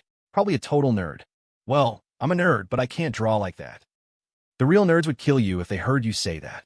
Good grief. When is my brother going to realize he's one of the popular kids? How many other boys in his class had a sister as great as Claire? How many had a little sister as well-behaved, considerate, understanding, mature, and kind as her? While the two were busy arguing, the master bedroom door slowly opened. Lily came out first, looking refreshed and energetic as usual. Lucas was the complete opposite, looking like he hadn't slept all night. You two are up early today. Lily greeted them before heading into the bathroom. Lucas massaged his lower back and sank onto the couch, quietly contemplating life. His dorky wife was probably a succubus, the kind that steals a man's life force. Hearing the kids whispering, he glanced over and saw them playing a mobile game. No matter how times changed, anime and games would always have their market. After all, no one stays 18 forever, but there are always people who are 18. Caleb, knowing his dad's true colors, didn't bother hiding it. Dad, isn't she gorgeous? You're getting this worked up over a drawing? Pathetic, Lucas said, putting on a mature air. Grandma said you used to hug pictures and call them your wifey, Stella said coldly. Feeling a bit awkward, Lucas was about to scratch his cheek when he realized something was off. He took the phone. He looked closely. Sure enough, it was his wife's art. A moment later, an uncontrollable smile spread across his face. What are you two huddled over? Lily asked, sitting down next to Lucas after finishing in the bathroom. When she saw what was on the screen, she froze.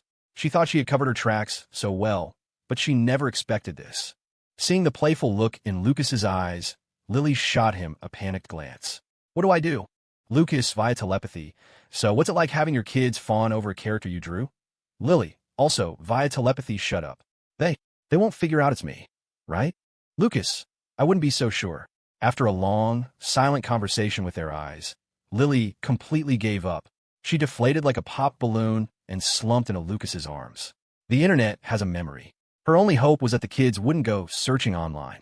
I'm going to the shop, she said a moment later, her eyes vacant, and shuffled toward the door. Caleb saw her and immediately followed. Mom, I'll come too. What for? Lily asked, turning around. To help out. You work so hard every day. Seeing the touched look on Lily's face, Lucas quickly put an arm around her shoulder and said coldly, There's no pay for helping out. How dare this little rascal try to trick my wife? Then I won't help. I'll come work for you instead. After clearing some tables, Caleb leaned against a wall and sighed deeply. Being a good brother was tough. Claire was a little heiress, sure, and while kids their age were saving up to buy things, she could just pull out a debit card. But he and Stella couldn't let her pay every time they went out. They had to treat her sometimes, too. Just as he was thinking, he saw a long-haired girl walk in and wave at Lily. Then she sat down at a window seat and quietly started doing her homework. She might have glanced his way, or she might not have. Caleb rubbed his eyes hard. It really was her. Her hair wasn't this long when she was little, but now it flowed down her back. Sitting alone by the window, she looked serene and cool, with a unique, mature air that set her apart from her peers. Nice weather, isn't it? Huh. Caleb turned his head, startled, to find his dad's face right next to him, his chin practically resting on his shoulder. He nearly jumped out of his skin. Why does he move like a ghost? He's so old and still so childish. The weather? He asked, still recovering. Lucas looked at him, feigning confusion. Yeah, what else would you be looking at? It's nice, but it's overcast, Lucas said with a grin, then sauntered back to the counter to draw with Lily, leaving Caleb frozen in a state of mortal embarrassment. What kind of waiter are you? Go take her order. Erin suddenly kicked him from behind, her expression one of exasperation. Caleb finally snapped out of it and slowly walked over with a menu. He was met with Claire's amused smile. Silly little brother, insisting on treating me to that expensive buffet last week. You must have spent your whole allowance, didn't you? Claire hummed to herself and asked softly, "You're just going to stand there? Are you waiting for me to ask what you recommend?"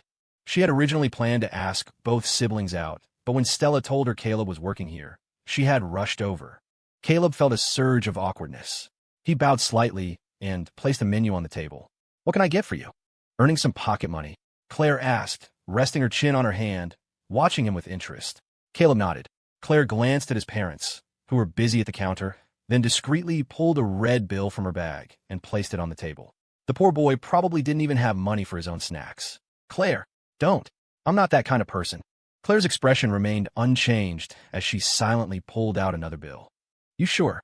The smile in her eyes deepened. "I'm sure. Just wait a second. I'll go get you a pudding."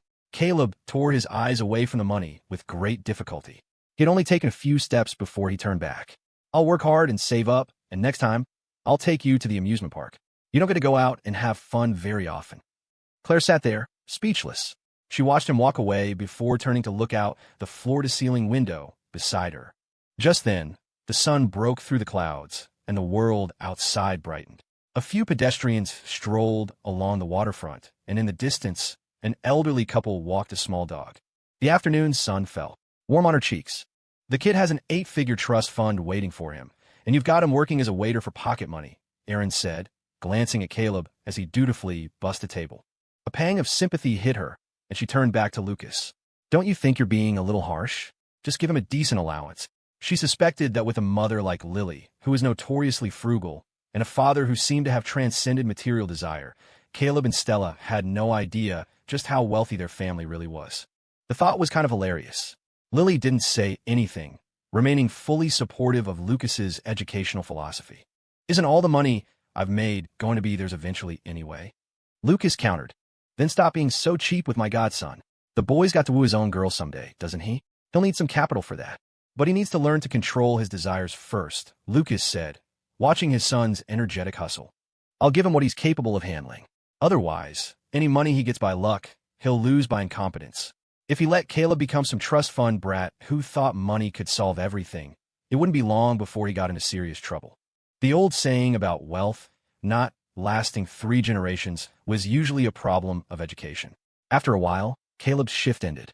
He sat down at a nearby table to keep his sister company while she did her homework. Of course, he wasn't the type to bring his own work to his part-time job. He just sat there, a silent, supportive presence.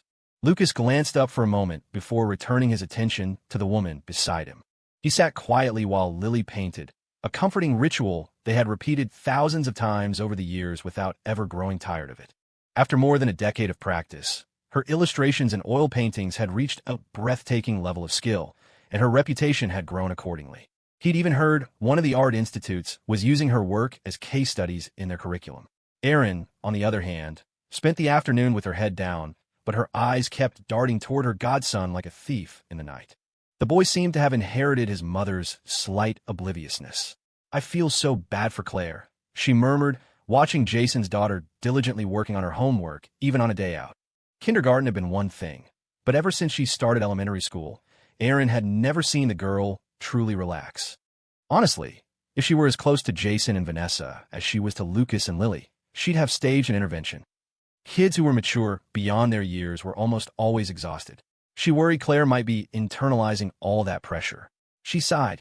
I think there are 2 kinds of parents who are the absolute strictest, teachers and lawyers. Vanessa was the latter, a total powerhouse in her career, disciplined to a fault. She was so used to pushing herself that she subconsciously forgot the limits of child. Lucas molded over and nodded in agreement. Looking at his friends and relatives, those 2 professions did seem to produce stricter parents. Hearing this, Lily seemed to remember something and nudged Aaron's arm. "Have Leo's parents been pressuring you about having kids?" She was worried for her friend. Knowing her situation made it difficult. "Not at all," Aaron shrugged. "My parents were already prepared for it. And as for Leo's parents, they have no idea I'm the reason their son didn't date until he was in his 30s. They're actually incredibly grateful to me." Apparently, Leo's parents had suspected he had some deep-seated psychological issue. Now that he was happily married, they were just thankful and weren't pushing for grandchildren. Look, his mom even gave me this bracelet, Erin said, pulling up a photo on her phone and showing it off proudly. It's a family heirloom. Doesn't it just scream antique? My review is that it's not as good as the bracelet my wife wove for me back in the day, Lucas said without looking up. Erin slammed her hand on the table. Are you ever going to let that go? You've been bragging about that for over a decade. With Caleb as their diligent server, the rest of them had a lazy afternoon that passed in a haze of idle chatter. You've been painting for hours. Why are you rubbing my neck? Lucas asked, surprised. Aren't you tired? Of course I am, but you look like your neck was hurting. Lucas, unable to bear the guilt, didn't let her continue. He stood up and stretched, just in time to see Caleb walking by with a tray of pudding. You think we should deduct the cost of all the desserts and drinks he's been bringing over from his paycheck? He asked with a wicked grin. Lily just stared at him. Just then, the cafe door opened, and Jason walked in. He gave them all a nod before walking over to his daughter's table.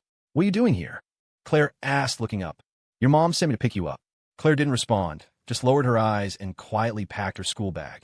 Jason's gaze had already landed on Caleb, sitting across from his daughter, but he made a point of ignoring him. That little punk. Godfather, this is for you, Caleb said, holding out an egg tart. His smile was the picture of innocence. Jason froze, his mouth twitching. The kid was smiling so sweetly that he couldn't bring himself to maintain his cold expression. It's hard to stay mad at someone with a smile like that. If he didn't respond in kind, what kind of an adult would that make him? But damn it, he was still annoyed. He couldn't believe the kid was already using such transparent psychological tactics at his age. Caleb, for his part, had no idea that his simple act of kindness had sent his godfather on such a mental tirade. Finally, Jason managed a strained smile and patted Caleb's head. When he saw Lucas watching him with a smug grin, he shot him a glare. The guy was in his 30s and still as much of a jackass as he'd been in college. No wonder Caleb was such a handful. The rotten apple doesn't fall far from the tree. In the car, Jason drove, one-handed, offering the egg tart to Claire with the other. Here, you have it.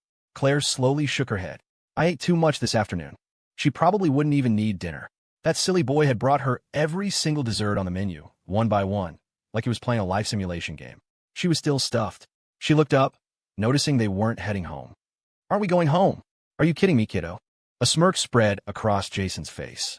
Go home, and you'll have to practice piano. I'm not busy at work today, so I'm sneaking you out for a bit of fishing. He winked. When we get home, I'll tell your mom we got stuck in traffic. You keep this a secret, or we're both dead meat. Claire was speechless. That evening, I heard Erin and Vanessa have been doing yoga lately. Maybe I should try it. Lily, dressed in a cream-color nightgown, stood in front of the full-length mirror in their bedroom, turning from side to side. With every slight movement, the hem of her gown blossomed like a flower, revealing her slender, pale legs. Don't you dare. If you start doing yoga with that body. Lucas sucked in a breath. Please, let me live a few more years. Her figure was already dangerously distracting. If she added yoga to the mix, he'd have to start popping multivitamins like candy just to keep up. Don't say that.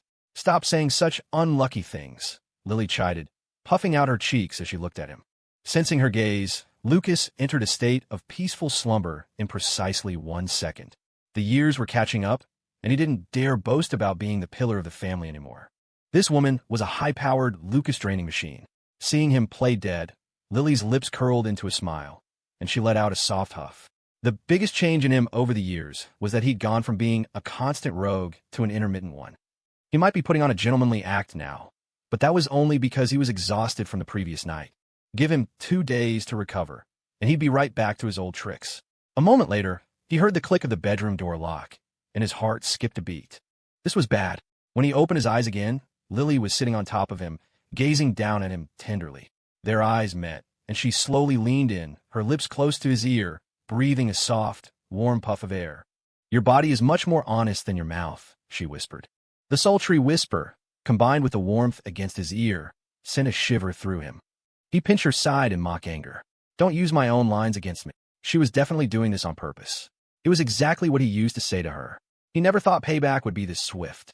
I'm warning you. We're not 20-somethings anymore.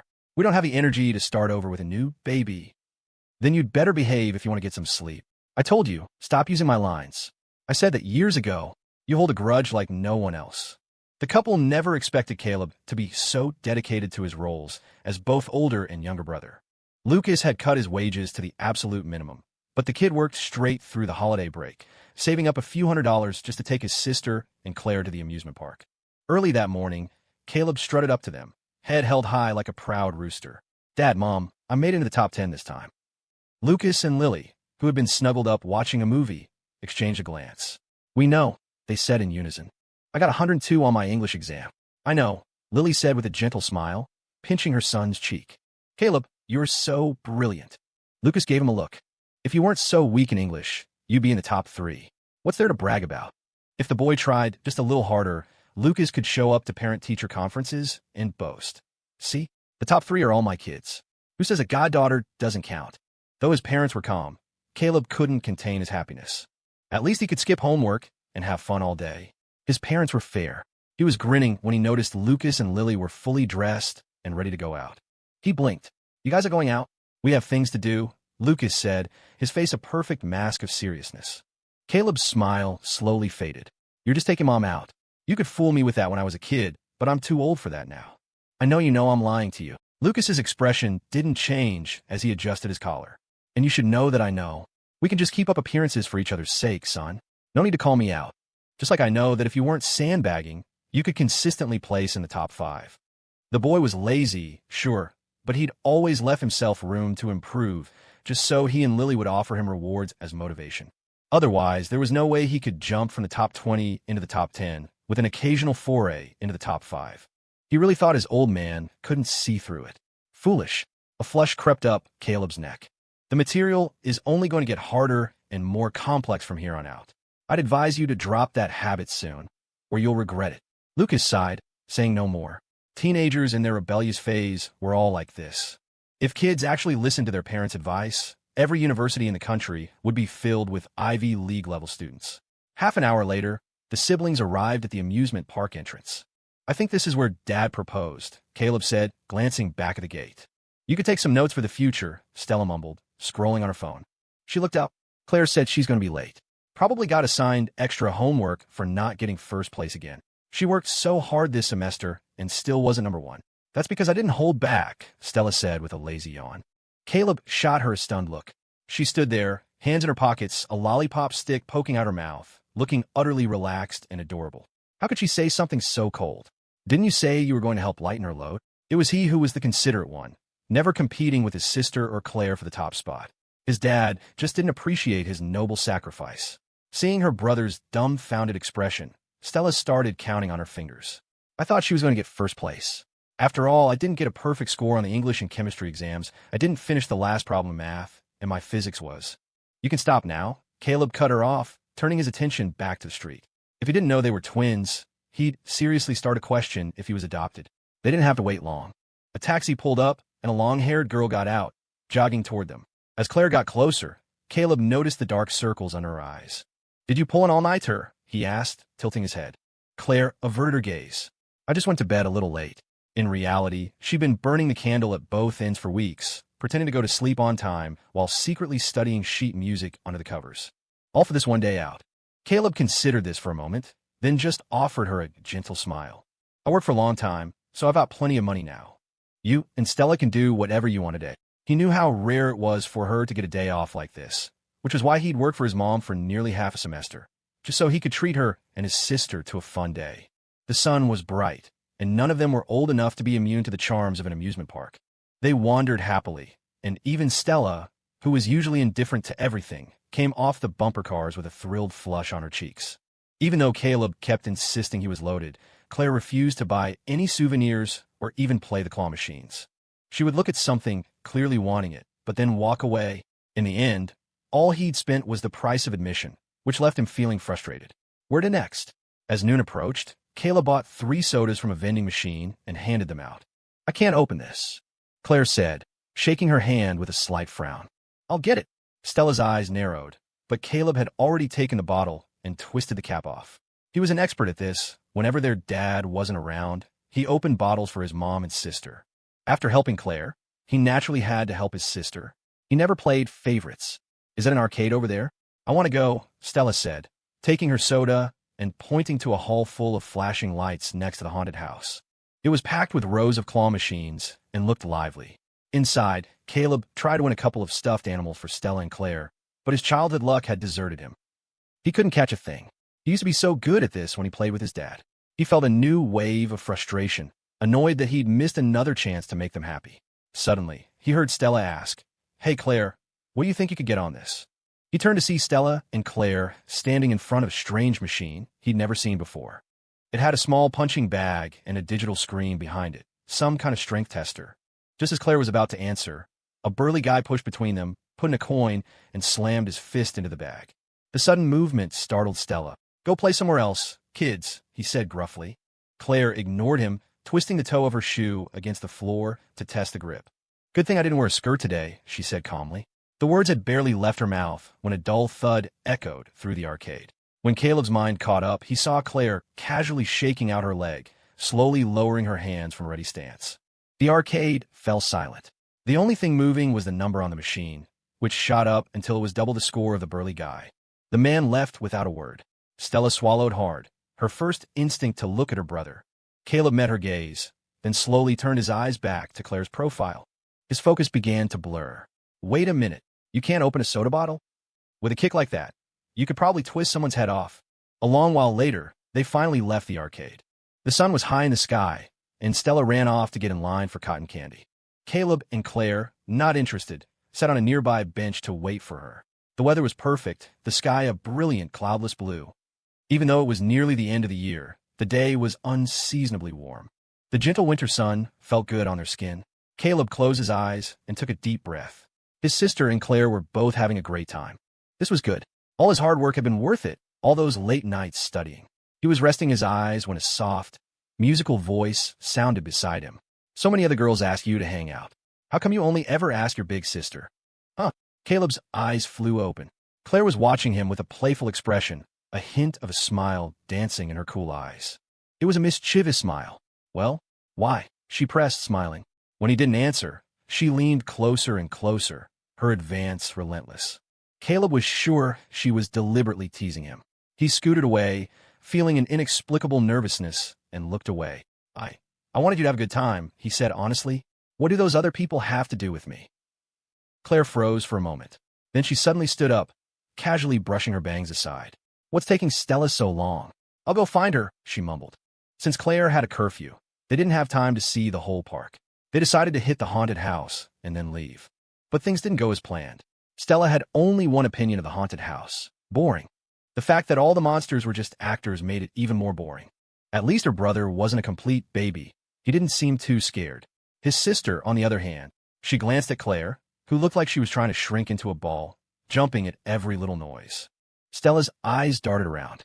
In the darkness, she pulled her brother back and took his place next to Claire. Just as they rounded a corner, a zombie lunged out. Claire shrieked and grabbed Stella's arm, burying her face against her. After the actor moved on, Claire finally dared to look up. She saw Stella, blinked in confusion, and then quickly stood up straight. Stella's eyelids drooped as she looked at her with profound exasperation. "Claire, your acting is terrible. The girl who could deliver that kick will be scared speechless in a haunted house. Not even a ghost would believe that." "I really am scared," Claire said, her voice icy. Stella, still chewing on her lollipop stick, replied flatly, "Yeah, right, you big baby." "Shut up." In a small souvenir shop nearby.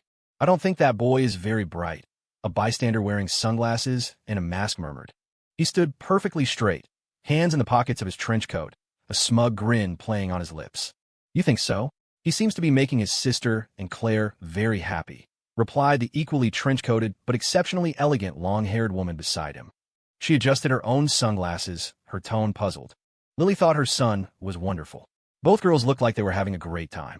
Caleb was so gentle and thoughtful. She didn't understand what Lucas could possibly be dissatisfied with. Hearing this, Lucas couldn't help but snort. Now he knew who the boy took after. "They're pretty brave, though," he said, his gaze fixed on the distant figures. "Coming out of a haunted house without clinging to someone like a koala." His words were cut short as Lily clamped a hand over his mouth. She looked at him, a mixture of embarrassment and annoyance in her eyes. "Don't say it. Don't you dare." Lily was mortified. She was a mother now, and this man was still bringing up her most embarrassing moments. Did her reputation as the artist Lillipad mean nothing? "I didn't say it was you. Why are you so defensive?" Lucas pulled her into a tight embrace, grinning mischievously. "You're the worst," Lily mumbled into his chest. You just love bullying me. I told you I'd bully you for a lifetime. We're just getting started. They're leaving, Lily said suddenly, adjusting her mask and giving Lucas a gentle push. We should follow them. Instead, Lucas took her hand and led her in the opposite direction. The kids are old enough. Why are we still hovering? Let them have their fun. Lily was taken aback. Then, where are you going? Since we're here, we might as well have some fun of our own. Meanwhile, Stella watched silently as the two mysterious figures disappeared into the distance. When would her mother realize that dressing like that only made her more conspicuous? With her elegance and figure all wrapped up like that, anyone would assume she was a celebrity. Only her brother and Claire were oblivious enough not to notice. After that silent critique, she turned and walked into the gift shop. Located right next to the exit, the shop was a treasure trove of toys and accessories designed to be irresistible to young people. A final, concerted effort to squeeze every last dollar for visitors before they left. Caleb was standing in front of a display case of Gundam models, his hands pressed against the glass, eyes glued to the contents within. Just like in a movie Ready Player One, no matter how many years passed, many men would never be able to resist the allure of a giant robot. For Caleb, deep in his teenage years, it was no different. He had zero resistance. He glanced at the price tag. $99.99. He had just enough left to afford it, but it would wipe him out completely. A store clerk noticed his intense focus. Would you like this one? She asked softly. Caleb was speechless, his gaze seemingly stuck to the model. After a moment of hesitation, he glanced over at the two girls, who were laughing and chatting in front of a display of hair accessories. His eyes returned to the model for another long moment before he finally, slowly, shook his head. Could you give me those two teddy bears next to it, please? His mom had told him that earning money was hard. $100 was almost enough to bring his sister and Claire back to the amusement park for another day. As they neared the exit, Caleb went ahead to hail a cab. Claire, clutching her new teddy bear, checked the time and was about to follow when Stella appeared beside her, holding a bottle of soda. Claire, I can't open this. You're useless, Claire muttered, taking the bottle and twisting the cap off in one smooth motion. The fizz of the soda brought her to a sudden halt. Wait a minute. She looked up in astonishment to see Stella staring at her with a wide-eyed, innocent expression that screamed, "Why are you looking at me like that?" Claire bit her lip in frustration. You're going to have no friends if you keep being so devious. I don't care. Everyone else is too dumb. As long as you play with me, that's all that matters. I don't want to play with you, either, Claire said coldly. Yes, you do. You couldn't stand it. Claire fell silent. She was a year older than most of her peers and often found their behavior childish. But Stella, she was genuinely outmatched by Stella. I got a cab, Caleb called from the curb. When he saw the two of them locked in a strange, staring contest, his voice trailed off. What had just happened? Claire pursed her lips. My dad's on his way to pick me up. Do you two want to wait and ride back with us? That's okay, Caleb said, scratching his head. Then you guys go ahead, since the taxi's already here. She waved as the siblings got into the car. Watching it drive away, a tiny smile played on her lips. So easy to fool. She knew Caleb wouldn't dare. 2 seconds later, she turned and walked back into the gift shop. Standing before the counter lined with Gundam models of all shapes and sizes, she frowned, unable to understand why boys like these things. Sigh. A dumb little brother is still a dumb little brother. He'd stood there staring for ages. Did he really think she hadn't noticed? Excuse me, Claire said to the clerk. Which one was that boy looking at earlier? Which boy? The one who was standing here, looking like an idiot for 10 minutes. The clerk's face cleared with understanding. She took out a particularly cool-looking model. This one is actually a kit. You have to assemble it yourself. Claire nodded. Where do I pay? The clerk, remembering how the boy had stared but couldn't afford it, felt the need to warn her. This model is very expensive. I know. I asked where I pay. The rest of the holiday break passed quietly. In the blink of an eye, it was New Year's Eve. A heavy snow fell over Seattle just before the turn of the year, blanketing the city in a thick layer of white. The world was a vast, silvery expanse, which only made the rows of bright red lanterns hanging along the streets seem even more vibrant. As was tradition, the family went to Robert Carter's house for dinner. Because of the snow and the holiday, Lucas couldn't find parking anywhere nearby. He had to leave the car several blocks away, and they walked the rest of the way. A cold wind blew. Lucas watched his breath turn to vapor in the air as he walked beside Lily. Stella was now only half a head shorter than her mother, and she had her arm linked through Lily's. The two of them were chatting and laughing, inseparable. Lucas glanced at them and began mentally calculating how many days were left until his two little third wheels went off to college, constantly interrupting his time with Lily. "Mom, how did you and Dad get together?" Stella asked suddenly. Lily tilted her head up, a faint smile spreading across her face as she thought. Well, I liked him, and he liked me, so we got together. I was the one who confessed, you know," she added proudly, though Lucas couldn't for the life of him figure out what she was so proud of. "What's there to ask?" Lucas, walking beside them, interjected. "Your dad is so handsome that your mom probably wanted to gift wrap herself and deliver herself to my doorstep the moment she saw me. I graciously accepted, and that was that.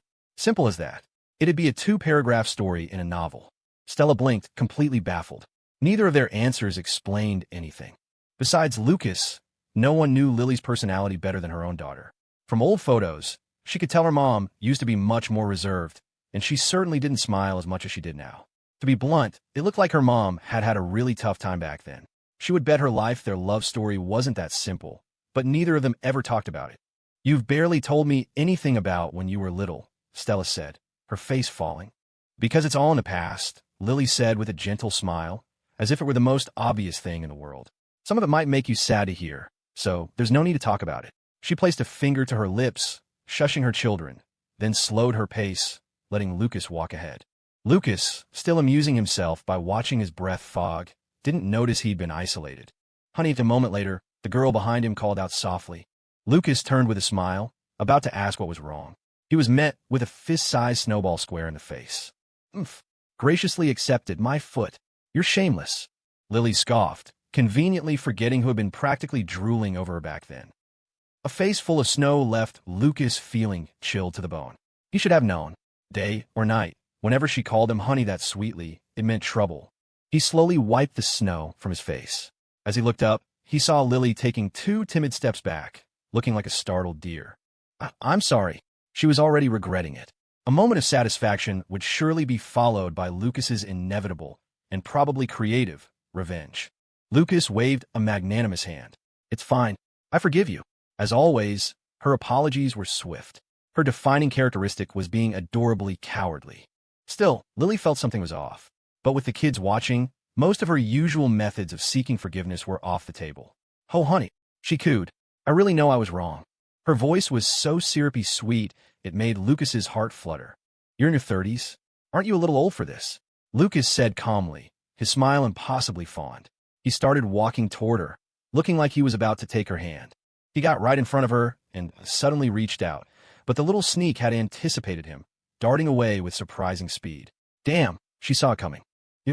You really think I'm that stupid?" she called out as she ran. After nearly 20 years together, she, the great artist Lillipad, wouldn't fall for that trick again. She was very smart. Just as she was feeling proud of herself, she tripped over her own feet and fell flat on her face, her hands thrown above her head as she landed in a snowdrift.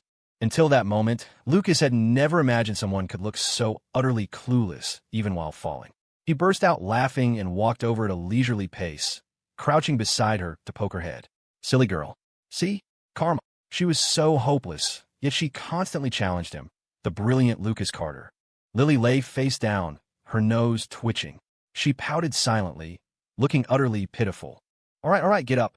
My heart's breaking here," Lucas said softly, his other hand hidden behind his back as it scooped up a handful of snow.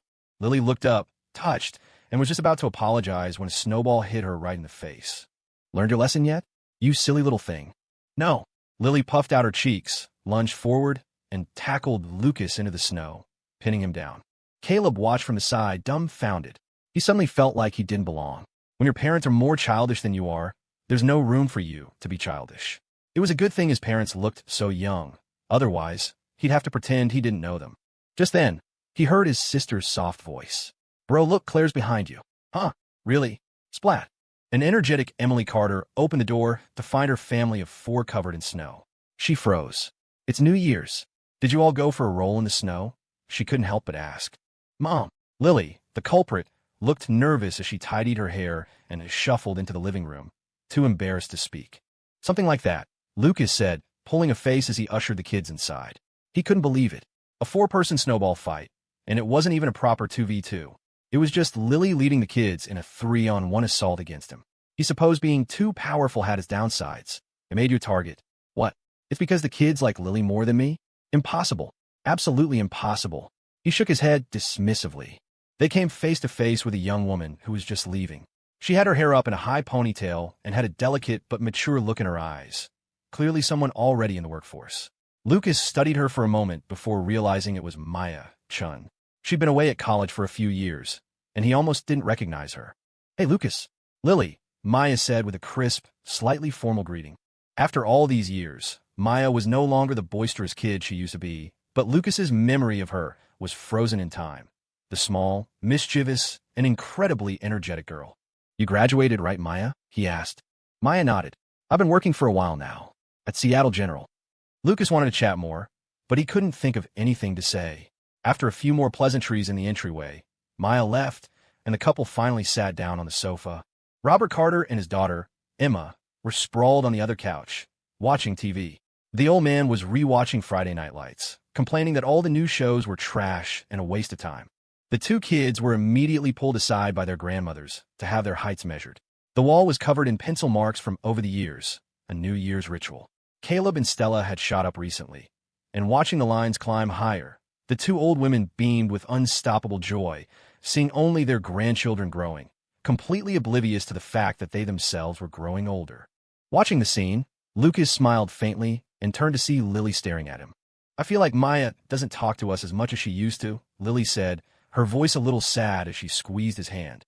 She used to take Maya to the amusement park and help her with homework.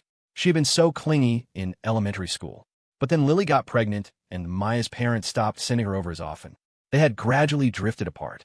"She has a job now. You can't expect her to cling to you like she did when she was a kid," Lucas said, feeling a pang of nostalgia. This silly girl of his never seemed to age, and being with her every day, he hardly felt the years passing. It was only when he saw the kids growing up that he realized, oh, he wasn't so young anymore either. "I'm still here for you, right, sis?" As they were lost in thought, Emma suddenly snuggled up to Lily, blinking up at her. "See? I've been clinging to you for over a decade, just like always." Lily thought that was true, and was just starting to feel touched when she asked blankly, "Is this because you want me to defend you when Mom starts trying to set you up on dates?" Emma shot a glare at Lucas. It was all his fault for being such a bad influence. Her sister-in-law wasn't as easy to fool as she used to be. "How are Caleb and Stella's grades?" she asked, glancing at the two human cubs being doted on by their grandmothers. "Stella's a given. Caleb's just like you were. Gets 100-something on his English test, and thinks he's king of the world." Emma chuckled and puffed out her chest. "Send the brat over here. I'll teach him." She hadn't moved out over the years, content to live at home like a freeloader when she wasn't working. Thanks to her, her parents never felt like the house was empty. "Good thing your brother makes money, or we couldn't afford a professor-level tutor like you," Robert Carter chimed in from the side. Emma's chin shot up, so high it nearly touched the ceiling. "Dad, I bet you never thought we'd be colleagues for a few years, did you?" Robert's mouth curved into a smile. "I really didn't. At school, you can't call me honey or sweetie. It has to be Professor Carter." All right, Professor Carter, so young and promising." "Oh, not at all. I still have much to learn from Chairman Carter." Lucas listened silently to the father-daughter duo's mutual flattery. Beside him, Lily was meticulously picking through a plate of freshly washed strawberries, placing the best ones at his lips. After a few bites, Lucas glanced at the plate and realized something was wrong. "You fed all the good ones to me. What are you going to eat?" Lily blinked blankly, then held another one up to his mouth. "The good ones are sweeter," she said softly. It felt like she'd answered, but also said nothing at all. "You're going to turn me into a useless lump. I'll just be sitting here going, wifey, hungry, food," Lucas said, doing his best impression of an idiot. "That's perfect. I'll make you so dependent on me that I won't have to worry about all those young girls trying to get their hands on you." Lucas snorted and squeezed her hand, his voice low and firm. "I've been dependent on you for a long time." Lily froze, glancing around to make sure no one was listening before leaning in to whisper in his ear, "Me too." Now, whenever she saw a funny video, the first thing she thought of was showing it to Lucas, just to see him smile. When she saw delicious food or an interesting place, her first thought was whether Lucas would like it, not whether she would. She'd wake up in the middle of the night, half asleep, and instinctively pull the covers over him. In the morning, she had to cuddle with him for a while before she could get out of bed. Holding hands had become as natural as her left hand holding her right. But if they weren't touching, she felt like a piece of herself was missing. She knew it was the same for him. They had been together for so long that, without realizing it, they had become a part of each other. like a drop of ink in water, still distinct, yet impossible to separate. Lily rested her head on Lucas's shoulder, a contented smile on her face, and just enjoyed the feeling of being held by this man. They were an old married couple, and talking like this felt a little cheesy, but she was so happy. He never thought he'd produce such a little mastermind. His daughter was basically a carbon copy of her aunt. Though Lily had never cared much about it, Lucas was worried. Since starting high school, the curriculum had gotten more complex, and Caleb's tried-and-true method of cramming before exams was becoming less effective. He hadn't broken into the top 15 all year, putting him in a different academic tier from Stella and Claire. At their age, he had to know what it meant not to be able to get into the same university or even the same city. Lucas was afraid the boy would regret it later, or maybe he was already regretting it. That afternoon, Caleb pushed open the door to the art studio and stood before them, hesitating. "Dad, Mom," he began softly, "my advisor talked to me today. She suggested I switch to the art track." Lucas, who was helping Lily sort through her oil paints, froze. The boy had been learning from Lily since he was little. His skill level was already miles ahead of the other art students. And since his grades weren't as stellar as his sister's, the advisor's suggestion was reasonable. Lucas sensed there was more to it, so he didn't speak, just turned to look at him. Sure enough, Caleb clenched his fists at his sides. I don't want to." Though his friends had told him to just keep it to himself, he couldn't bring himself to hide it from his parents. "Why not?" Lily asked gently. She had thought her son was passionate about painting. "I just don't want to be an art major. I don't want to go to art school." "Okay, then don't," Lucas said calmly, exchanging a look with Lily. Lily let out a breath of relief and picked up her brush again. From the look on her son's face, she'd thought it was something serious. He'd scared her. Caleb blinked, his gaze shifting between his parents. This wasn't how the script was supposed to go. Why were they so calm? "It's your life to live. I can't choose for you, and I can't bear the consequences for you either," Lucas explained, seeing his son's confusion. "As long as you've thought it through." Lily nodded eagerly. Her eloquence couldn't match Lucas's, so she was content to be his hype woman. Her son was almost as tall as Lucas now, and his features were becoming more and more like his father's. But Lucas always had an air of effortless confidence, able to lie without batting an eye. Caleb wasn't like that. He was more like her, for better or worse. The studio fell silent for a moment before Lucas let out a wry sigh. Caleb's expression grew anxious. "Dad, what are you sighing about?" "Nothing. Just suddenly regret not having beaten you up when you were younger," Lucas said nonchalantly. In the blink of an eye, the little punk was almost as tall as him. It would be a hassle to fight him now. Why hadn't he given him a good spanking back in the day? Just for fun. An idle parent on a rainy day and all that. Caleb took a step back. "Oh, what? Your mother has corrupted this entire family. Everyone just says how all the time." Lucas shot him a look. "Study hard. If you do well on your next monthly exam, I'll have your mom draw you a custom wallpaper of your favorite character. An official one. Who else got that kind of treatment?" Caleb's spirits instantly lifted. "Don't artists refer to the characters they draw as their daughters?" Lucas suddenly asked Lily. If Caleb calls that character his wifey, doesn't that mess up the family tree a bit? Lily's hand, holding the brush, trembled, nearly ruining the painting. She took a deep breath. "Caleb, go downstairs and buy some groceries for Mom." Lucas was about to sneak away behind his son when Lily grabbed him and pulled him back. "I was kidding, Al." A little later, the couple emerged from the studio and snuggled on the sofa. Lucas rubbed his dizzy head. "Your reaction wasn't what I expected." Lily tilted her head. "How so?" "I thought you'd be worried about our son's grades." "I don't care about that. As long as you and the kids are safe and happy every day, that's all that matters to me," Lily said, leaning into his embrace. She'd always felt that was a high enough bar to clear. She didn't need, or dare, to ask for anything more. Lucas smiled, stroking her soft hair. She was right. This silly girl had never changed. Just as Lucas was about to get handsy, a knock came from the front door. Lily blinked in confusion and went to open it. Godmother Claire stood there with a canvas tote bag, greeting them politely. The girl had been a beauty from birth, and now she had blossomed into a stunning young woman. Her features were cool and refined, and her long hair cascaded down her back. At first glance, she had the aura of a sophisticated older sister. Lucas nodded, unable to shake the feeling that this girl was like a prize cabbage that had grown legs and walked right up to their door. He remembered wanting a son precisely because he thought a pig wouldn't get stolen from the pen. Claire felt a little awkward under their scrutiny and lowered her head, her hands clasped primly in front of her, a stark contrast to her usual aloof demeanor. "If I'd known you were coming, I wouldn't have sent Caleb out to get groceries," Lily said with a gentle smile, smoothing Claire's hair. Godmother. Claire suddenly wanted to die. I came to see Stella, she explained. It was Lily's turn to be flustered. Oh, you mean Stella? She's in her room. Claire was speechless. Her godmother had been corrupted by her godfather. Claire walked into Stella's bedroom, closing the door behind her and taking a few deep breaths. Where's your brother? She asked, turning around. She hadn't seen him. Stella, who was perched on her chair, put down her phone and tilted her head. Weren't you here to see me? She countered. Women were so duplicitous. Oh, wait, she was a woman too. Never mind. Claire was exasperated, hissing in a low voice. You heard us talking, and you didn't even come out to help me. Your legs got longer again, Stella said, changing the subject without batting an eye. It was to be expected from someone who'd trained in both taekwondo and dance since she was a kid. She was actually a little jealous. You think so? Stella nodded, muttering sourly, legs for days. Jealous? Claire clasped her hands behind her back and deliberately strode over, a wicked grin on her face.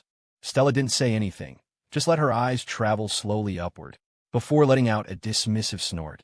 Claire bit her lip, her expression turning flat. She held her thumb and forefinger a tiny fraction of an inch apart. You were this close to getting beaten up by me, she said coldly. Don't feel too bad. You just can't compare to me. Other people. Claire silently closed the distance between her fingers a little more. Stella clamped her mouth shut and blinked her big, innocent, watery eyes at her.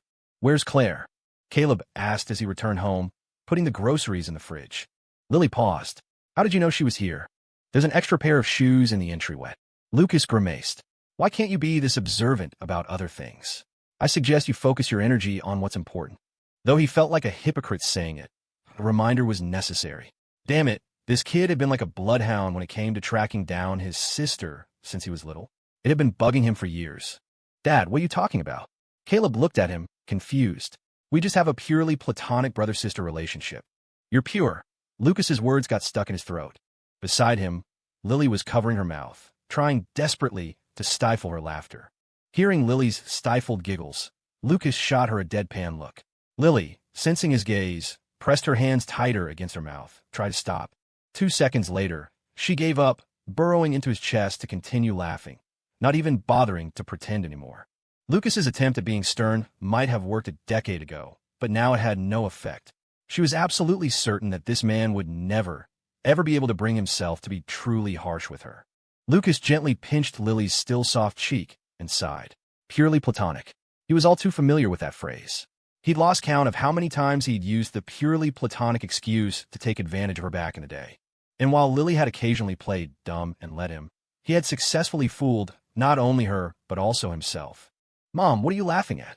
Caleb asked, looking more and more bewildered. Was there something funny about what he just said? Lily bit down on the collar of Lucas's shirt and waved a hand at him. In nothing. I just thought of something happy. Ignoring the giggling woman in his arms, Lucas pulled a face and turned his gaze back to his son, studying the boy's handsome, maturing features. He never thought the bullet he'd playfully fired all those years ago would boomerang back 2 decades later and hit him right between the eyes. Caleb flinched under his father's stare and looked away, only to slowly meet his gaze again. Dad, I'm serious. I don't believe you. Why not? Caleb asked, confused, seeing the knowing, teasing look Lily was giving him. Lucas felt his throat tighten. He couldn't very well tell the boy that his own father had used that exact line to fool everyone around him. After a moment's hesitation, he cleared his throat. None of that matters, he said seriously. For you, right now, the only thing that's real is your grades. Everything else is just noise, you understand? Whether you're actually platonic or not, if you two don't end up at the same school, or even in the same city. Even with a generous allowance, do you think you can handle taking a train or a plane every weekend to see her? You'd see each other once every couple of weeks, at best. Even blood relatives grow distant under those circumstances, let alone anyone else. You're an adult now. You know what I'm talking about without me spelling it out. Lucas's words trailed off. He wasn't one for long-winded lectures. Caleb was silent for a long time before finally nodding and returning to his room. Was that too harsh? He didn't look very happy, Lily whispered. That was nothing. Deep down, he's always known. I just forced him to confront the problem he didn't want to face, Lucas said, letting out a long breath with his eyes closed. Suddenly, he felt a warm, smooth sensation on his neck, a little painful, a little itchy. He opened his eyes to see Lily nibbling on his neck. A moment later, a small, reddish mark appeared. Lily looked at her handiwork and smiled proudly. Still so childish, even at your age, Lucas said with a soft smile, tucking a stray strand of hair behind her ear. You little rogue. Looking at her face, he felt a momentary daze. Maybe because this silly girl had always treated the world with such gentleness, time had been equally gentle with her. To this day, her face was still coolly exquisite, with only an added touch of mature grace. We're purely platonic friends, right? What's wrong with giving a hickey? Lily retorted with a radiant smile, poking his cheek. It's a good friend medal to reward you for being my purely platonic friend for 20 years. We're never going to let this joke die, are we? Lucas shot her a look. Their kids were almost old enough to bring home partners of their own, and she was still bringing this up. A good friend medal. Why hadn't he thought of that line back in the day? It's your fault for tricking me with it, you big liar. Lucas ignored her accusation and pulled her back into his arms, whispering in her ear, Since we're such good, platonic friends, why don't you have another baby for me? The sudden hot breath on her ear made Lily shiver. She went limp in his arms but still managed to jut out her chin and mumble, I don't care. If you dare, I'll do it. Just don't pretend to be asleep like last time. I told you, that was a special circumstance. Seeing the laughter in her eyes, he huffed. Go on, gloat all you want. I'll deal with you tonight. His tone was dismissive. So what if he was a little older? Did those nearly 20 years of morning runs count for nothing? He had been interrupted by his unfortunate son earlier, and just as he was about to get handsy again, Stella yawned and emerged from her bedroom. These two kids, couldn't they just go to college already? Lily quickly sat up straight beside Lucas. Weren't you doing homework with Claire? Why are you out here by yourself? She asked softly. She's not done yet. I finished early, so I'm taking a break. Stella flopped onto the sofa like a boneless creature, a perfect imitation of Lucas's usual posture. Combined with her perpetually uninterested expression, Lucas turned his head to look. Good grief. At first glance, she looked even more like a freeloader than he did. While the father and daughter chatted, Lily went to the kitchen to wash some fruit, leaving on the coffee table for Stella to take in later. She'd already delivered Caleb's share. She had just sat back down next to Lucas when she saw Stella fiddling with her bangs. I think I want to grow these out again, she mumbled. You know, like Mom used to have. Lily paused. Why would you want to grow your bangs out that long? It doesn't look good. She was always so happy to see her daughter, so much more confident and sunny than she had been. Everything about her was perfect now. She didn't want to see her daughter retreat into herself like she had, not even in appearance. That's the point. It's supposed to look bad. Huh. Stella frowned. When I go out, guys are always asking for my number. It's so annoying. They'd never even spoken, didn't know her personality, and just wanted to get to know her because she was pretty. People who were only interested in looks weren't even worth getting to know. She'd secretly read through Lily's old phone notes. Her dad's likes and dislikes were all recorded in meticulous detail. That, she thought, was what love was supposed to look like. Not seeing a pretty face and thinking you're in love. About just fast food. Lily looked troubled, unsure what to do. Seeing that her mom was at a loss, Stella turned her gaze to Lucas. As expected, Lucas spoke with his usual calm. That's easy. I'll get you a tote bag from the hospital. It'll say Seattle Psychiatric Center, a parting gift. He raised an eyebrow. Anyone who wants to hit on you will have to think twice. Making his own daughter pretend to be mentally ill, Lily was speechless, not even sure she should hit him. To her surprise, Stella's eyes were already shining with excitement. Seeing her daughter's reaction, she couldn't say anything more, just marveled privately at the bizarre logic of this father-daughter pair. Mom, we should get a tutor for my brother. If we wait any longer, his English is going to be a lost cause, Stella said suddenly, taking a bite of an apple. Apples with the skin on were definitely better. I've been looking, but I haven't found anyone suitable. Lily sighed. Emma was busy lately, so she didn't want to bother her, and as for the tutors on the market, their skills varied, and she was getting confused. She was worried she'd find someone who didn't get along with Caleb, which would be counterproductive. You could teach your brother when you have free time. I'll pay you double the market rate, Lucas said coolly, his eyes fixed on his daughter's profile, suspecting she was up to something. I usually get this stuff after one look. I understand it myself, but I don't know how to teach it. Lucas silently exchanged a look with Lily, momentarily at a loss for words. It sounded like a massive brag, but coming from his daughter, it was surprisingly plausible. As they were pondering, Stella's lips curved into a smile. Mom, we have a perfectly good tutor right here, don't we? On the last monthly exam, she was the only one in our class with a perfect English score. She'd have no problem teaching my brother. The couple followed her gaze and saw Claire standing by the door, holding a glass of water. Claire jumped, startled by the sudden attention. She pressed her back against the door, frozen in place. Lily bit her lip, hesitating. I don't know if that's a good idea. Caleb was basically an adult now. Having a girl just a year older than him as a tutor, wasn't that throwing meat into a wolf's den? It's not for us to decide if it's a good idea, Stella said, launching into a long-winded explanation. It's up to Claire and her parents. But mostly, it's up to Claire. She turned her gaze back to the girl frozen by the door. Claire, are you willing? Claire flinched, her eyes darting around. I guess I'm fine with it. Fine with it means yes, not no, Stella huffed internally, thoroughly unimpressed. So, yes. Stella turned back to her parents, her face a mask of neutrality.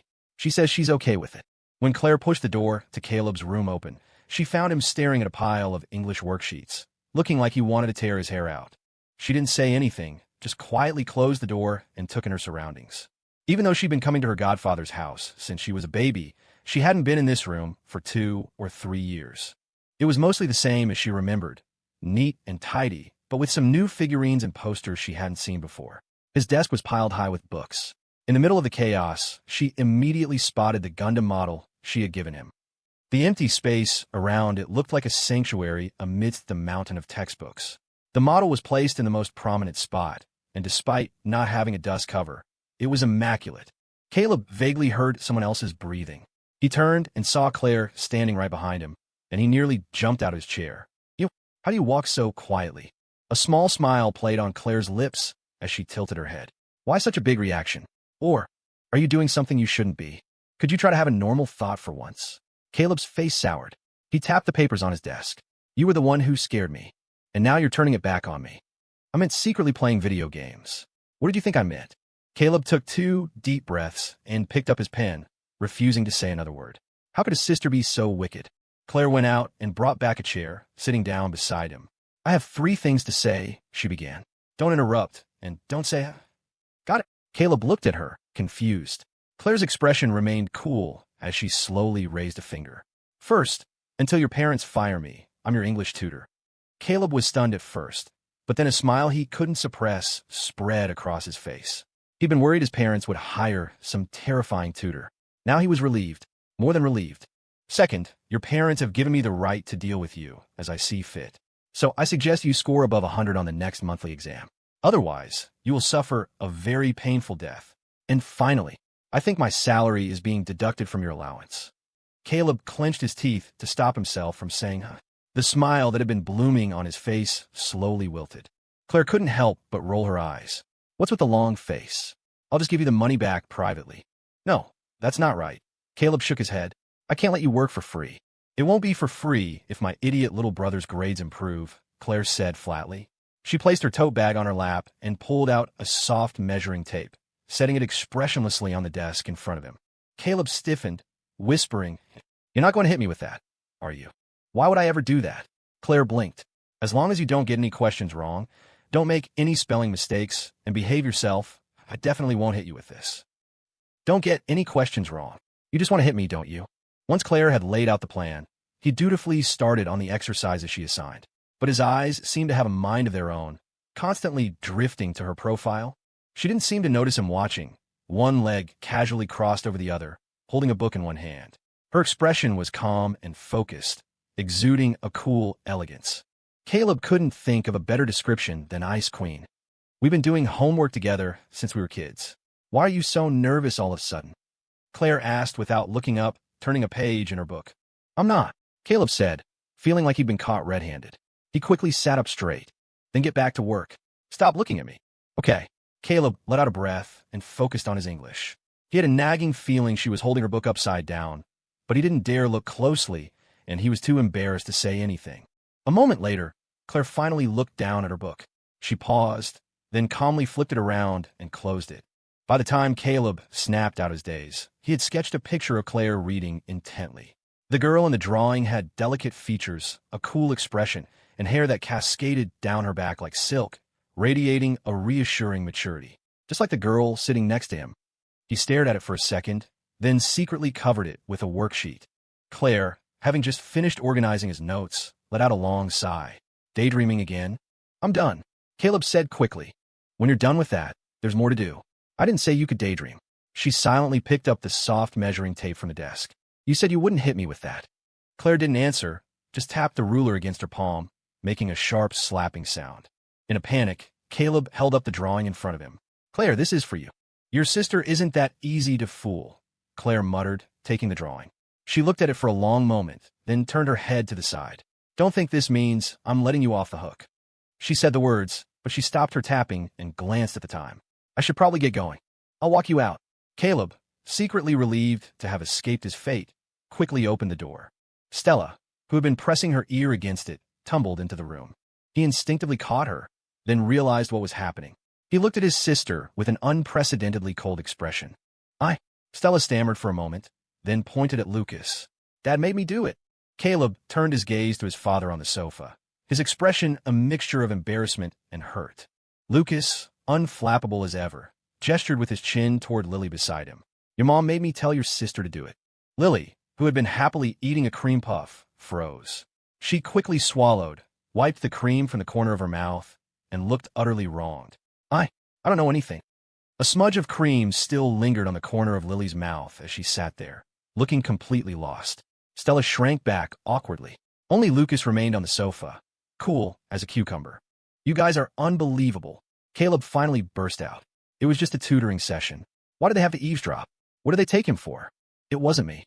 Lily mumbled, wringing her hands like a guilty child, completely devoid of any maternal authority. She really didn't know anything. A moment ago, her husband and daughter had been whispering conspiratorially. She'd only asked if they wanted a cream puff, and when they said no, she'd sat down to eat by herself, not even hearing what they were saying. Lily glanced between Lucas and Stella, but neither seemed inclined to clear her name, which only made her feel more aggrieved. But since she didn't know whose idea it was, she couldn't point fingers, so she just quietly accepted the blame. Caleb, finally recovering from his acute embarrassment, was about to speak when Stella pointed an accusing finger at him. Bro, why are you bullying Mom? Her indignation was even greater than his, as if she were a champion of justice. I'm not. Mom's about to cry. If you hadn't pressed the issue, none of this would have happened. Caleb stared blankly for a long moment before stammering, Mom, I'm sorry. I really didn't doubt you. Stella sniffed, a triumphant look on her face. As long as you know you were wrong.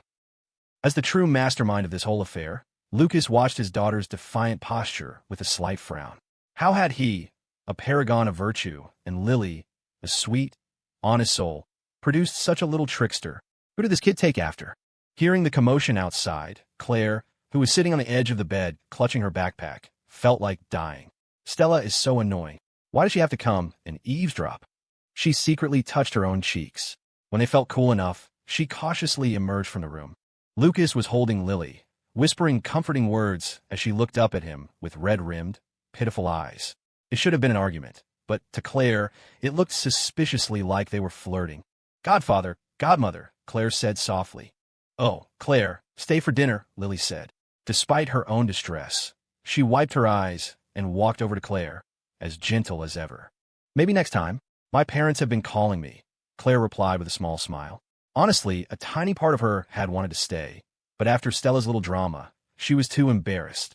She glanced around at everyone, her eyes flicking past Lucas before she quickly looked away. Her dad always said that while her godfather was a nice guy, he wasn't a good guy.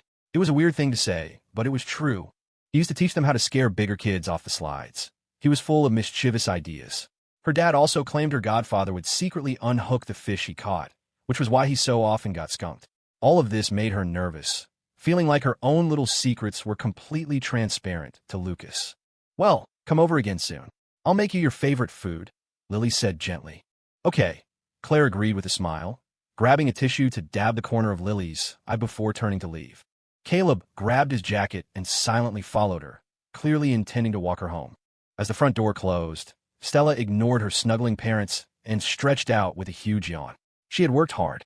She deserved to reward herself with some extra gaming tonight. Though she hadn't really been involved in her brother's situation, Stella still felt she deserved credit. She'd been slowly boiling her sister like a frog in a pot for years. If not for her achievement, then at least for her effort, right? Then she caught her dad's scrutinizing gaze. You didn't fail those last 2 English exams on purpose, did you? Lucas asked suddenly. Like, to make your sister look better by comparison? Dad, what are you talking about? I'm such an honest, simple person. Stella went over and linked her arm through his, batting her eyelashes. The girl had inherited Lily's eyes, clear and beautiful, sparkling like autumn water. Lucas studied her for a moment, then smiled and poked her forehead.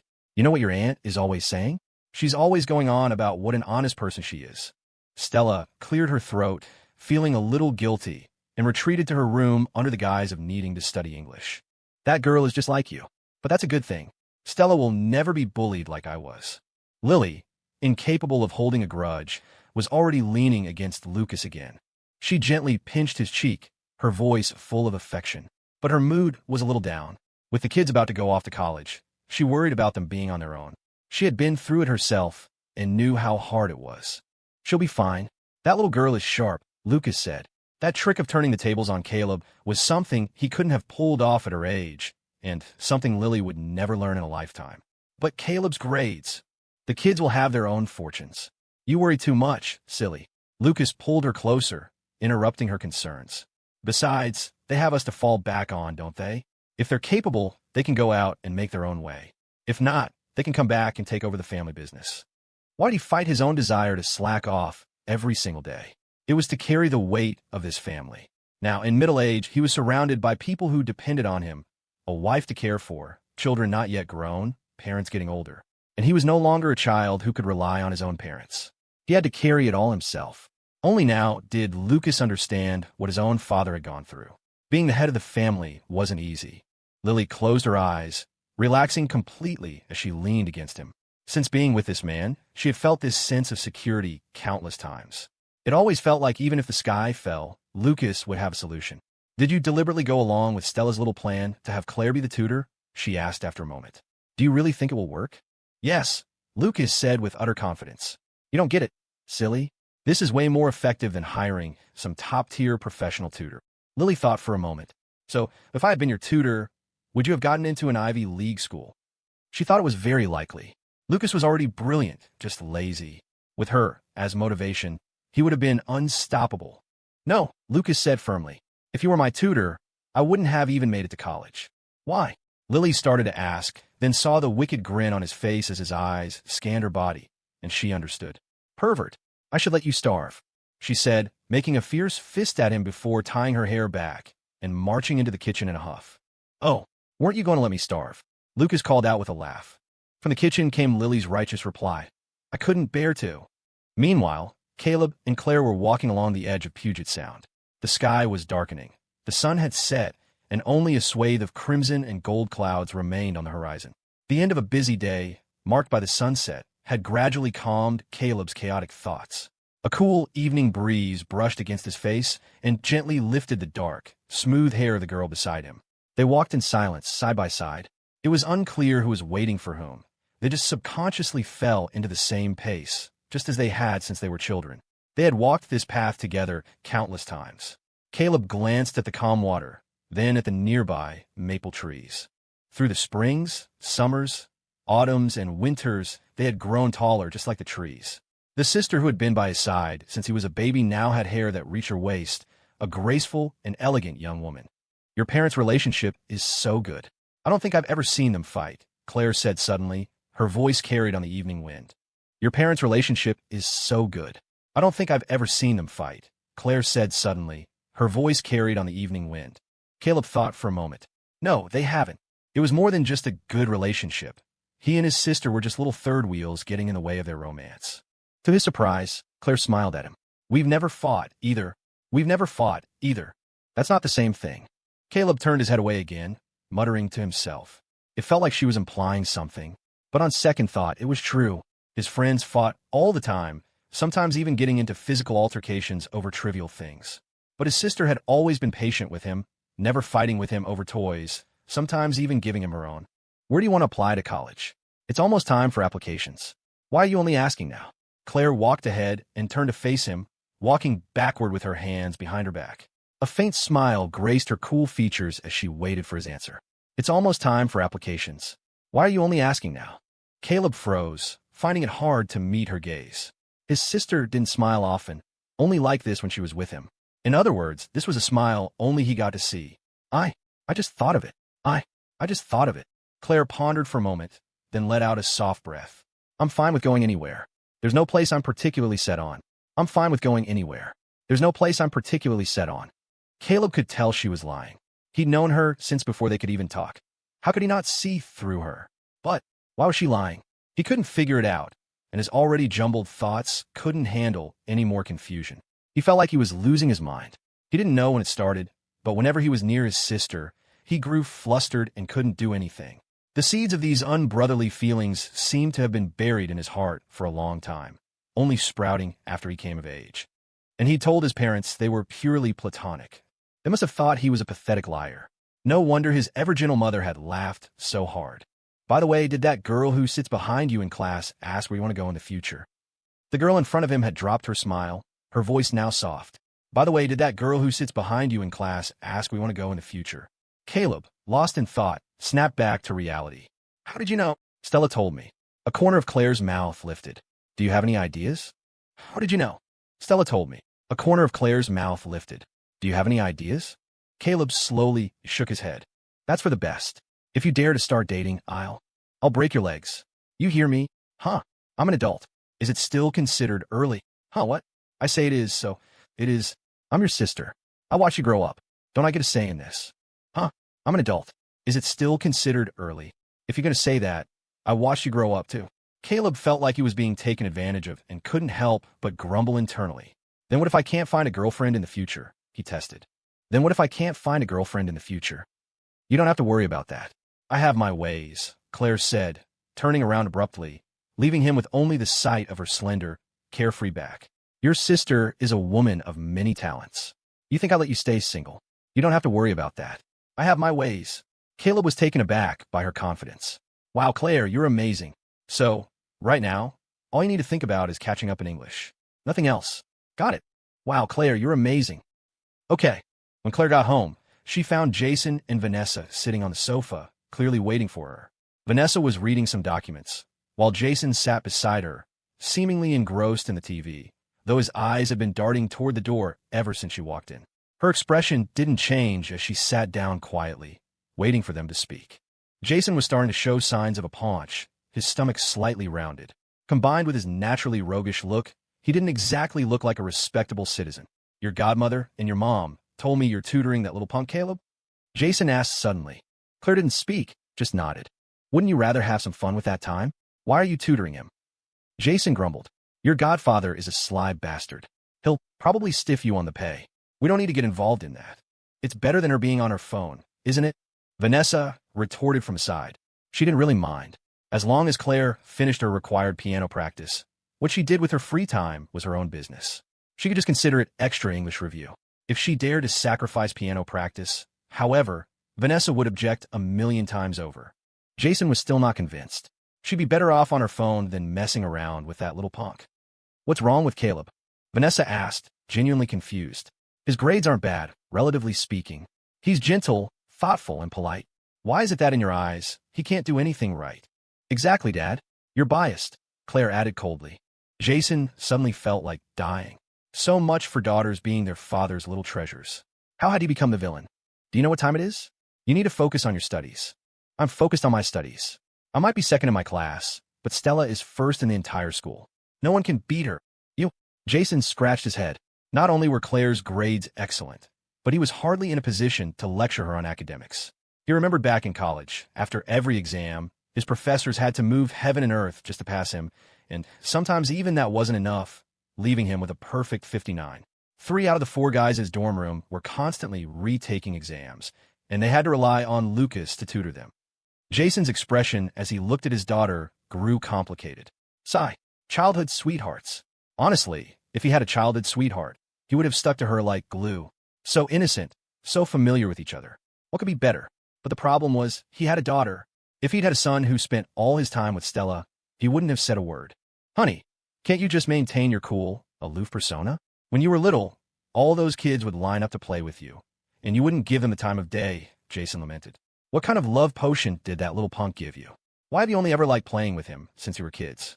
His words sent Claire down memory lane, her thoughts drifting further and further away. She gradually remembered a little boy who was clearly terrified himself, but kept insisting he was worried, she was afraid of the dark. Slowly, A pale green firefly floated before her eyes, flying gently into the night sky to hang among the countless stars. Because he once gave me a star. Claire pressed her lips together just before a smile could break through. I'm going to practice piano, she announced, standing up. I'm going to practice piano. On the stairs, she turned back. Dad, my godfather invited you to go fishing next weekend. Tell him to go to hell. Late at night, after finally finishing the grammar exercises Claire had assigned, Caleb leaned back in his chair, too tired to open his eyes. His eyes were tired, and so was his heart. The agony of having a weak foundation was something you couldn't understand unless you'd been through it. No matter how determined you were, you felt completely lost. The scariest part wasn't realizing how far you were from the finish line, but not knowing which direction to even go. He deeply regretted not working harder before, but he couldn't turn back time. Some things were just impossible. He wasn't as smart as his sister. Caleb rubbed his moist eyes and sat up straight again, frustrated. Suddenly, in the corner of the last question on the worksheet, he noticed a line of text he hadn't seen before. The handwriting was elegant and free-flowing. He recognized it instantly as his sister's. If there's only one person left in the world who still believes in you, it will be me. You can do this. Caleb traced his finger over the words, then silently unscrewed the cap of a bottle of smelling salts on his desk. He would just have to work harder than his sister. In the master bedroom, even though it's still a little early for you, when you paint, you need to think more about where the light is coming from and what effect it should have. If you get into that habit early, it'll be very beneficial later on. Lily's voice was soft and gentle. Halfway through her explanation, she felt a hand quietly slip around her waist, and then she was pulled into Lucas's embrace. She let out a small yelp. I'm not done yet. Lucas licked her earlobe. It's time for bed, Ms. Thompson. Lily's cheeks puffed out. You lied to me again. You said you really wanted to learn. But I do want to learn, Ms. Thompson. I'm just tired of studying now, so I want to rest. He deliberately blew a puff of hot air into her ear and, seeing her shiver, smugly swept her up into his arms. You're shameless. Lily finally reacted once her feet left the ground, pounding lightly on his chest. This man didn't want to learn how to paint at all. He just wanted to experience this. Another weekend, two middle-aged men actually got together to go fishing. Lucas held a thermos full of hot water and multivitamins, gazing serenely at the lake. Though he often played games with Lily these days, fishing still held a special place in his heart. It was much more satisfying than gotcha games. At least you could eat what you caught. The female characters you pulled, you could only look at them. He hadn't spent a dime on gotcha games in years. He'd rather use that money to buy a cosplay outfit for Lily to wear for him. Jason sat beside him, legs crossed, and couldn't help but snort at Lucas's expression. What are you laughing at all of a sudden? I was just thinking of something happy, Lucas said. Jason rolled his eyes. Just looking at this guy annoyed him. He had put on a good 20 pounds since college and looked his age, but this bastard, probably because his life was so damn relaxing, didn't even look like they were contemporaries. Lucas was confused by Jason's glare, but continued anyway. My wife was supposed to be here with me. For the past couple of years, Lily had often accompanied him on his fishing trips. She wasn't particularly interested in fishing, but she loved sitting quietly beside him, occasionally feeding him pieces of fruit. He'd broken the hearts of countless fishermen who had snuck out without their wives. He hadn't seen any of those guys at this reservoir since. Weren't you the one who invited me fishing? Then why the hell did you ask me? Jason's mouth twitched.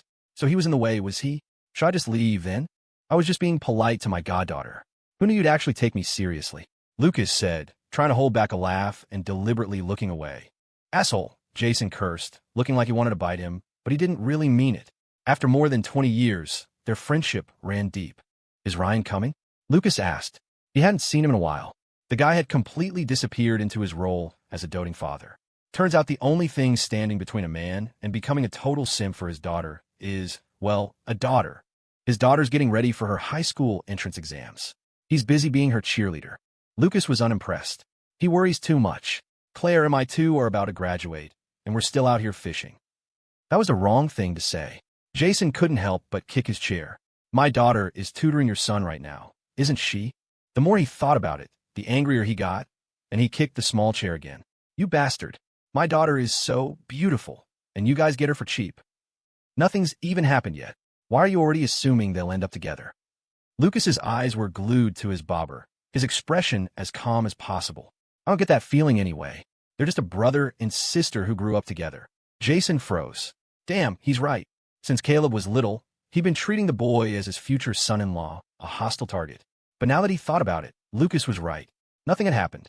Maybe one day Claire would bring home some unreliable-looking guy, maybe even one with bleached hair, and say this was her boyfriend.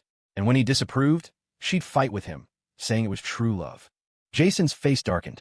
Just imagining it made his blood pressure rise.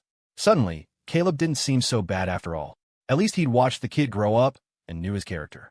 And with Lily's personality, there would be no mother-in-law drama. They'd get along perfectly. Wasn't that a good thing? After a moment, Jason shook his head hard. I feel like you're about to talk me into a stupor. His brain hadn't caught up yet, but based on 20 years of experience with Lucas, he instinctively knew he'd walked into a trap. If he let this bastard keep talking, he'd probably end up begging him to become his in-law. Why would I do that?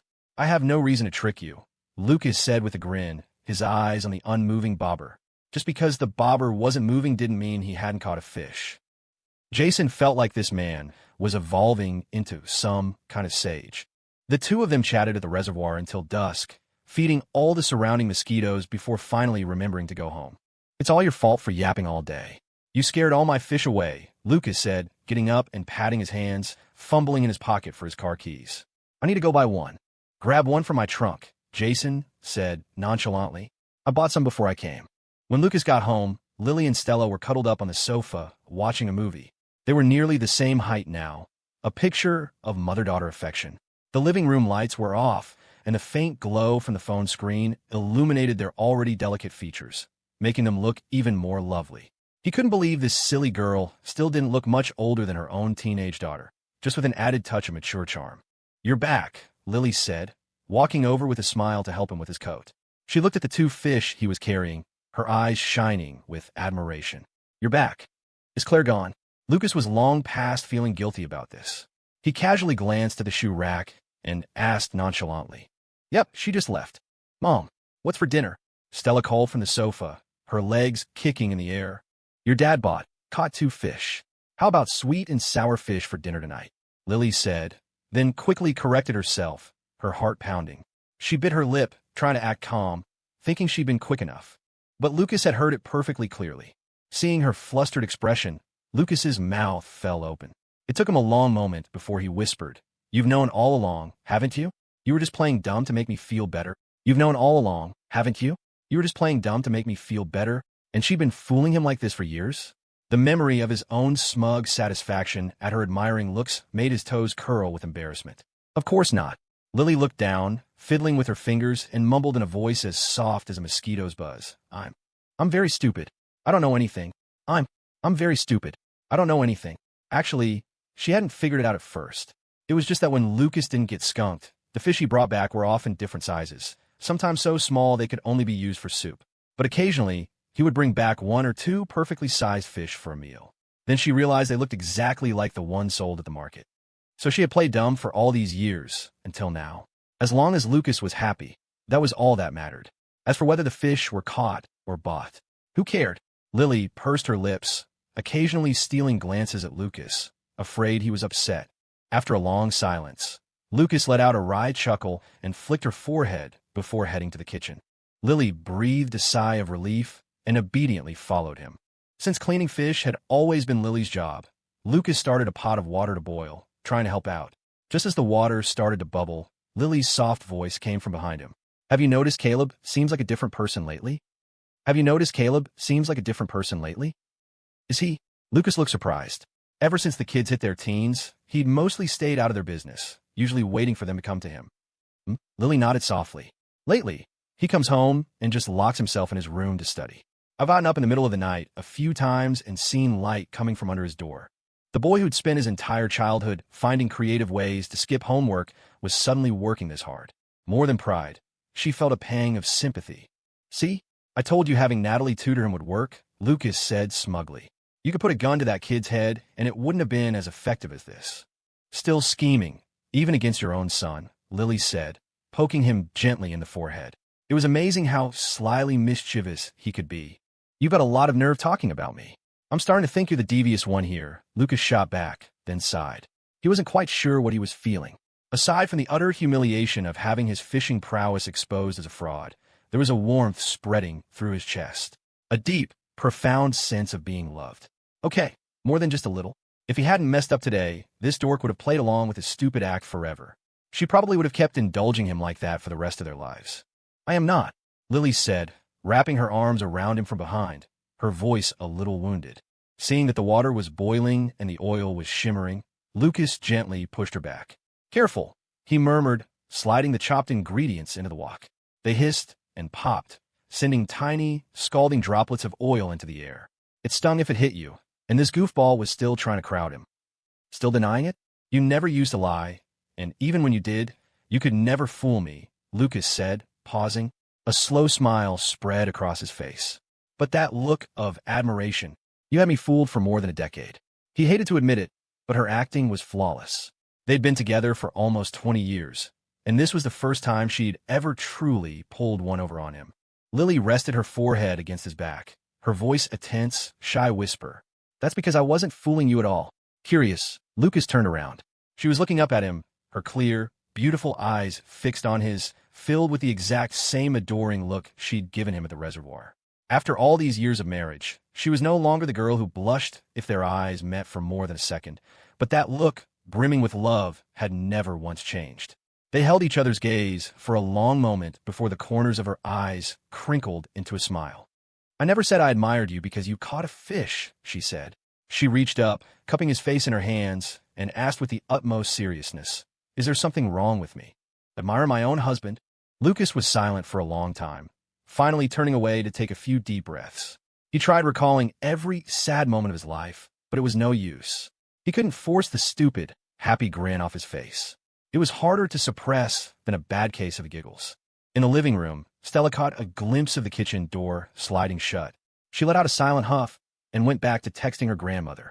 Both her grandmas were pushovers. After a little sweet-talking, Sophia had agreed to tell her all about Lily's past. Stella hadn't been that curious at first, but the more her parents avoided the topic, the more she had to know.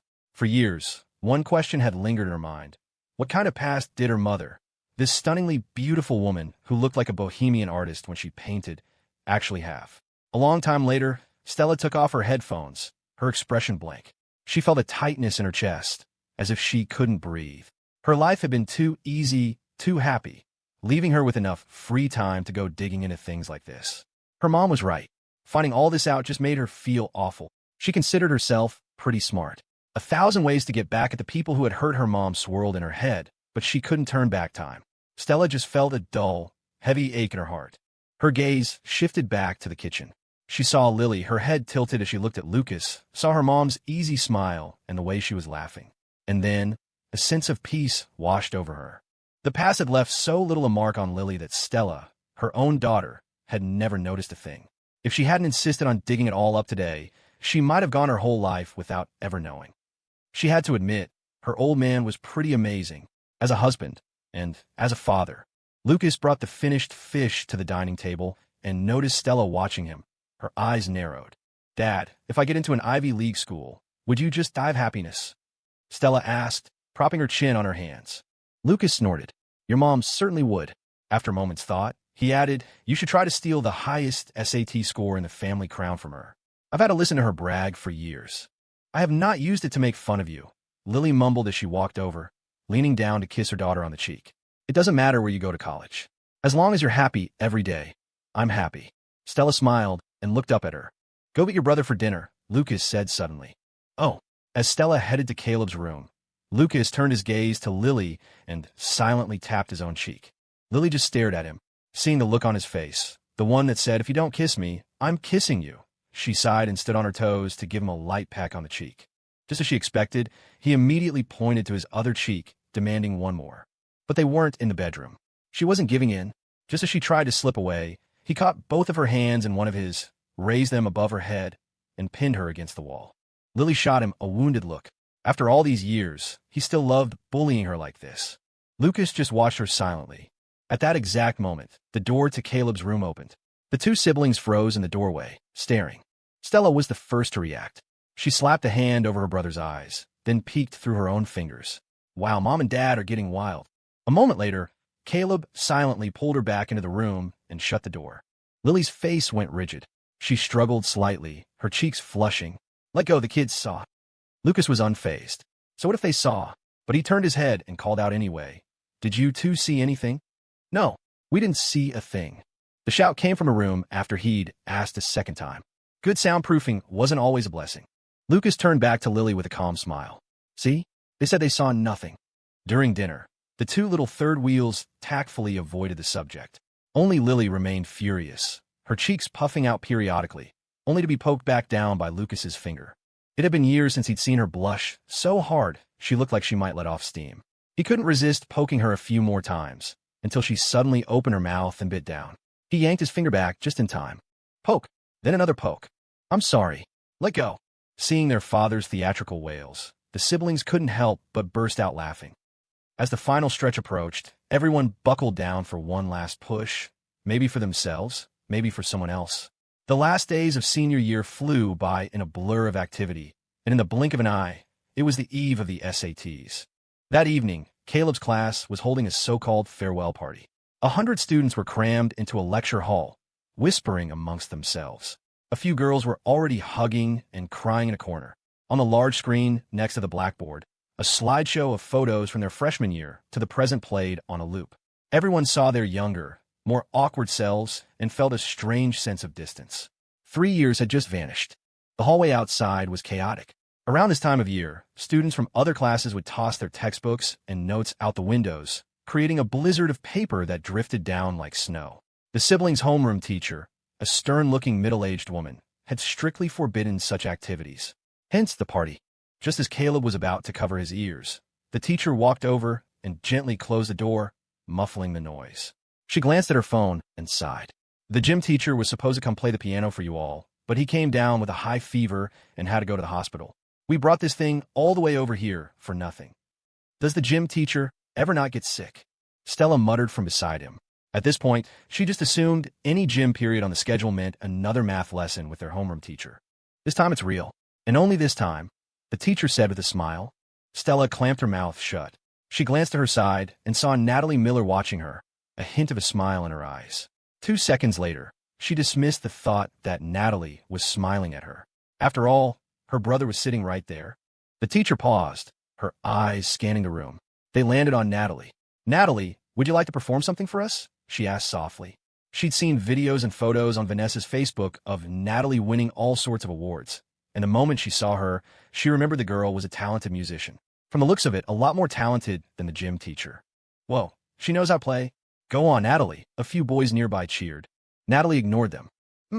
They're asking for it, Stella whispered to herself. If our big sis went up there and broke a wooden board with a kick, they'd shut up real fast. The lecture hall fell silent for a moment. Then, Natalie stood up from her seat and walked gracefully to the front of the room.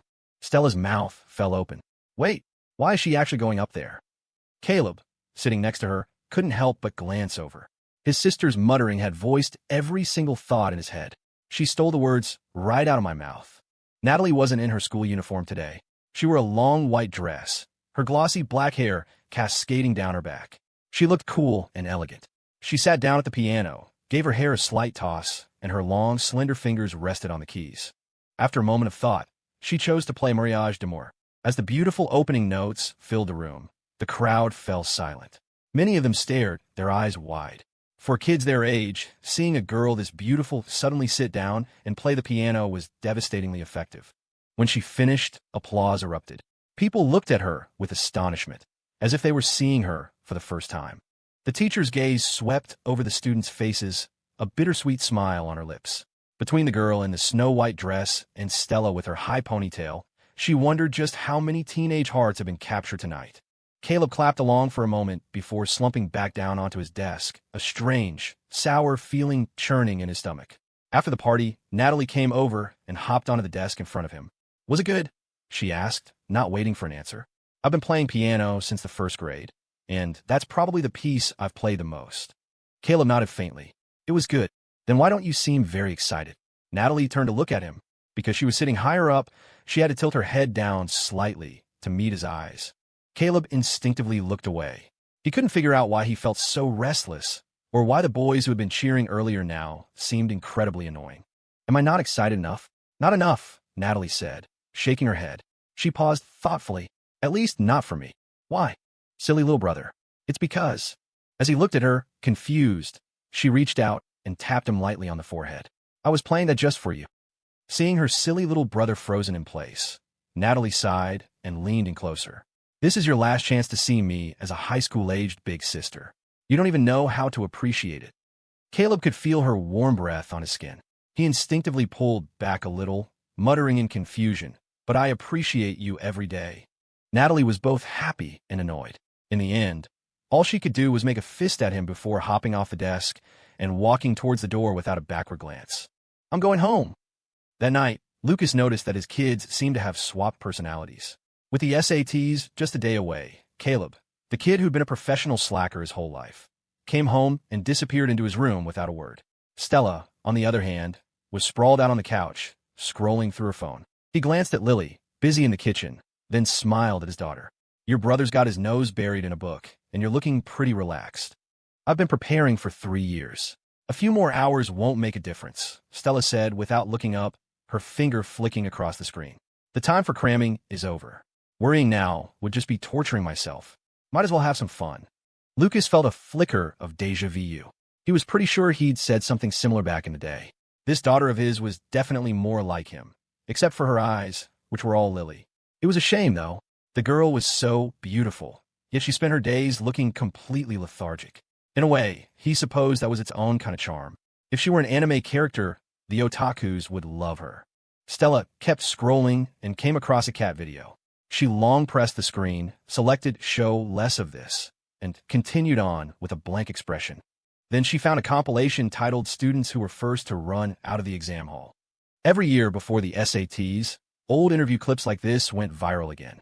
The first few were unremarkable, but then she froze. Wasn't that her aunt? Even though she was much younger, Stella recognized her instantly. "Dad, look!"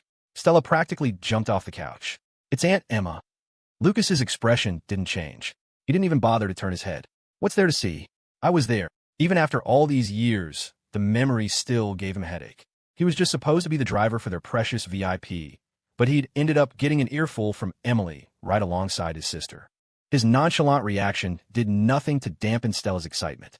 She replayed the clip of Emma sprinting out of the testing center over and over. "That looked kind of fun. Dad, can I try to be like Aunt Emma?" Having 2 people in the Carter family make the news for being the first to leave the exam sounded hilarious. "I wouldn't recommend it," Lucas said, still not looking at her. His voice was low. "Leaving the exam early stunts your growth."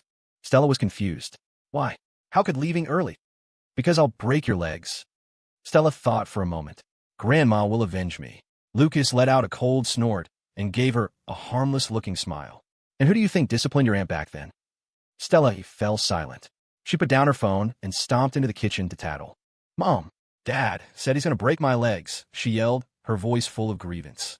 Lily wiped her hands on her apron, stroked her daughter's head, and asked gently, "Why would your father do that?" "I said I wanted to be the first one out of the exam, like Aunt Emma, and he said he'd break my legs." Stella shook Lily's arm, pointing at the great villain in the other room. "Mom, go headbutt him." Lily followed her daughter's finger and saw Lucas smiling and raising his eyebrows at her. She instinctively smiled back, then quickly looked down and fiddled with her fingers, murmuring words of comfort. "Don't worry, sweetie. Mommy will take good care of you." Stella stared. "You'll take good care of me after he breaks my legs? And you're telling me not to worry?" She was furious. She should have known these two were a team. Seeing his daughter slump back onto the couch in a huff, Lucas chuckled. "You don't have to get into an Ivy League school, you know. It would be nice if you, your brother, and Natalie all went to the same university. The 3 of you have been together since you were kids. You could look out for each other, and it would save your mom from worrying about you all the time without wanting to bother you." He gave a wry smile. It was just like whenever he went out for drinks. Lily would worry, but she'd never call him over and over. Anyone else's phone would have been blown up, but he'd get maybe 1 or 2 texts. This dork always chose to suffer in silence rather than inconvenience anyone else. Hearing this, Stella's droopy eyelids lifted slightly. She looked up at him. "Dad, why are you assuming my brother and sister will go to the same university?" "Did I say that? Didn't you?" Stella asked, tilting her head. "Don't be ridiculous. Your dad knows nothing. Those 2 are purely platonic." Father and daughter were silent for a moment, then looked at each other and smiled. Still, what kind of parents tell their kid they don't have to get into a good school? Stella mumbled. Other parents would kill for their kids to get into a top-tier university to make them proud. These 2, on the other hand, were always going on about being happy. And the worst part was, they were both completely serious. Lucas's expression remained calm. What's a good school anyway? Whether you get in or not, life goes on. He was worried his daughter didn't know why she was getting such good grades and was just doing it to please everyone around her. After all, the girl was a natural-born slacker. Stella couldn't help but smile. Dad, you're such a show-off. You remind me of that TV host who said Peking University was just okay. This isn't showing off, Lucas said dismissively. Even if you and your brother both got into Yale, your combined future earnings wouldn't match what I make right now. Stella had to admit, all the pressure she'd been feeling about the SATs instantly vanished. No wonder Aunt Emma had told her in a text, if you're feeling stressed, just look at your dad. The minute I saw him back then, all my stress disappeared. See? In life, being content is what matters most. If you keep climbing, there will always be heights you can't reach. Desire is a bottomless pit. For once, Lucas was imparting his life philosophy. It was great that his kids had ambition, but he worried they'd get swept up in the rat race and miss the scenery along the way. Ever since he'd decided all he wanted was a good life with Lily, he'd been incredibly happy. To live happily, you had to know what you truly wanted. Otherwise, you spend your school years holed up in a library and your career grinding away in an office. All for what? You work yourself to the bone because everyone else is, without even knowing why you're doing it. It was completely backward. To put it bluntly, you had to be good at either having fun or getting good grades. If your grades sucked and you weren't even having a good time, that was just tragic. Stella blinked, a thoughtful expression on her face.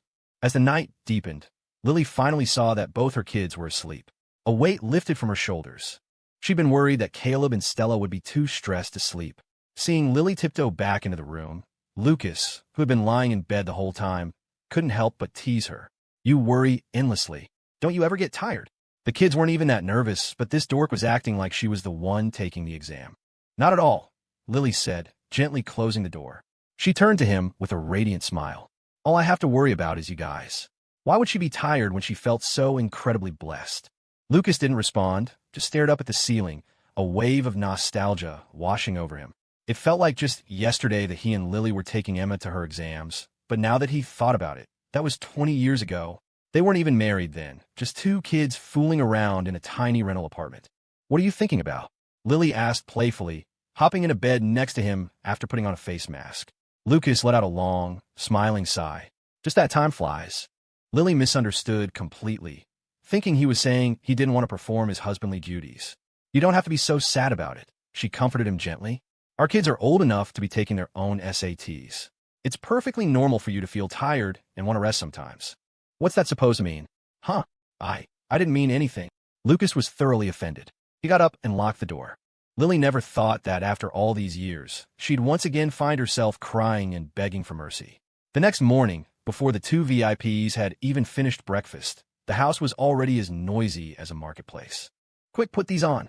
I went out of state to get them blessed for you, Aaron said, pressing two red bracelets with small jade charms into their hands and helping them put them on. Like Lily, she had specifically worn a Chong Sam-style dress for the occasion. She had stacked every good luck buff she could think of. She hadn't even let Leo touch her hair that morning, because his SAT scores weren't high enough. The siblings hadn't been at the same testing center for their high school entrance exams, and now the same thing was happening for the SATs. They were at two different schools, though Caleb and Natalie were at the same location.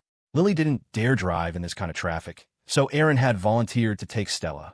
The two women would be responsible for their daughter, while Lucas would take their son. Caleb didn't resist, but said gently, "And Aaron, they might not let us wear these into the exam room. Oh, just wear them for a little while. You could take them off right before you go in."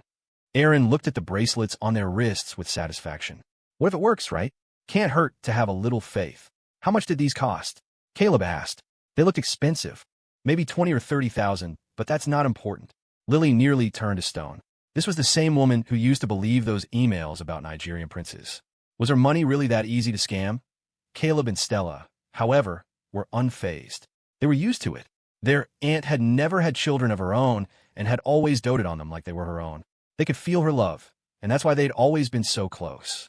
Watching Lily check their admission tickets and pencil cases for the 100th time, Lucas let out a helpless chuckle. He heard a knock and went to get the door. It was Emma. What are you doing here? He asked, curious. Mom said since I have a PhD, I had to come over and let them soak up some of my intellectual aura. Emma was already recording a video on her phone as she breezed over to the dining table and patted each of the siblings on the head. Actually, it was more of a smack. They both rubbed their heads, wincing. Lucas suspected there was some personal history behind those smacks. "Mom, you saw that, right? I'm hanging up now. Gotta get to work." When it was time, Lucas drove Caleb to the testing center. He parked the car nearby and glanced in the rearview mirror. Seeing Caleb taking deep breaths, he smirked and said deliberately, "Don't stress too much. Your sister is definitely going to go to the same college as you anyway. That's exactly why I can't let her settle for my sake. That would make me a terrible person." Caleb stared out the window at the maple trees flying past, his gaze hardening with resolve.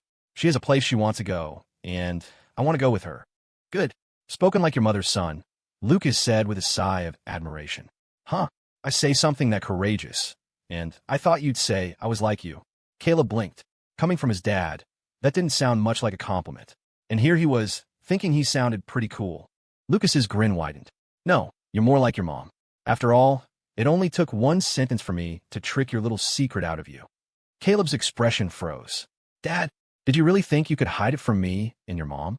That whole purely platonic act is something we perfected back in the day." He waved a dismissive hand. "Go on. After this, you're free. You can do whatever you want." Lucas watched his son bolt from the car, as if escaping. As luck would have it, Caleb ran right into Natalie at the school gate. She called his name and took his pencil case, checking to make sure he hadn't forgotten anything, her lips moving as she reminded him of something. Looking up, Lucas saw Jason and Vanessa leaning against their car nearby, watching the scene unfold. Vanessa had one hand on her hip, looking thoroughly amused.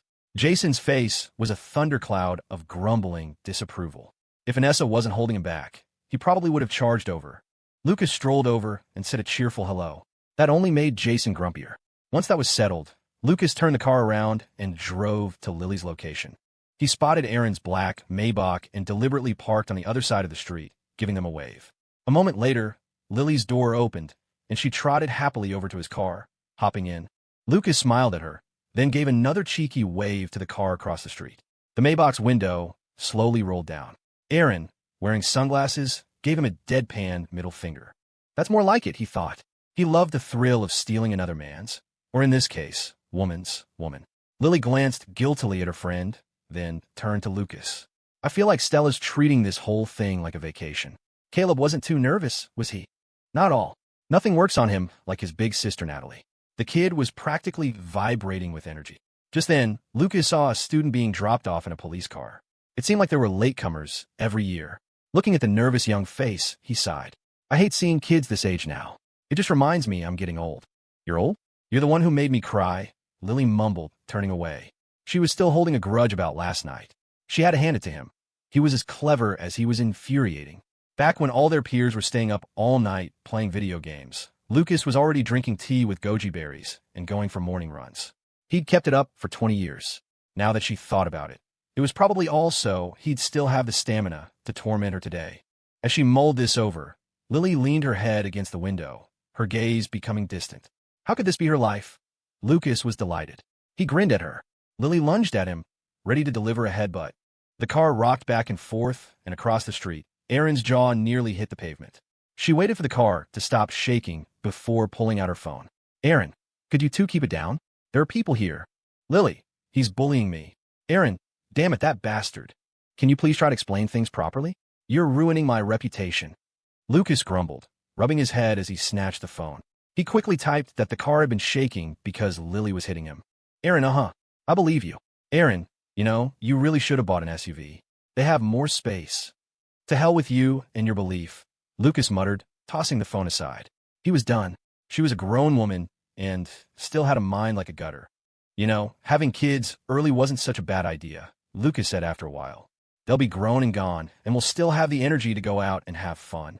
Just the thought of a life without his two little third wheels was enough to make him giddy. "Right." Lily's eyes sparkled. She suddenly looked excited. "See? I have amazing foresight, don't I?" Lucas turned his head and stared at her, his expression perfectly placid. Lily pressed her lips together and fiddled with her fingers, too embarrassed to say more. He was speechless, and she was proud of herself. Lucas gave a wry smile, pulled a piece of fruit candy from his pocket, unwrapped it, and popped it into her mouth. Seeing the cute dimples appear in her cheeks, he instinctively reached out and stroked her face. "I love you," he said softly. "I love you too." Lily beamed, her smile growing sweeter. She practically melted against him. It feels a little cheesy, saying it after all these years, Lucas admitted, scratching his cheek.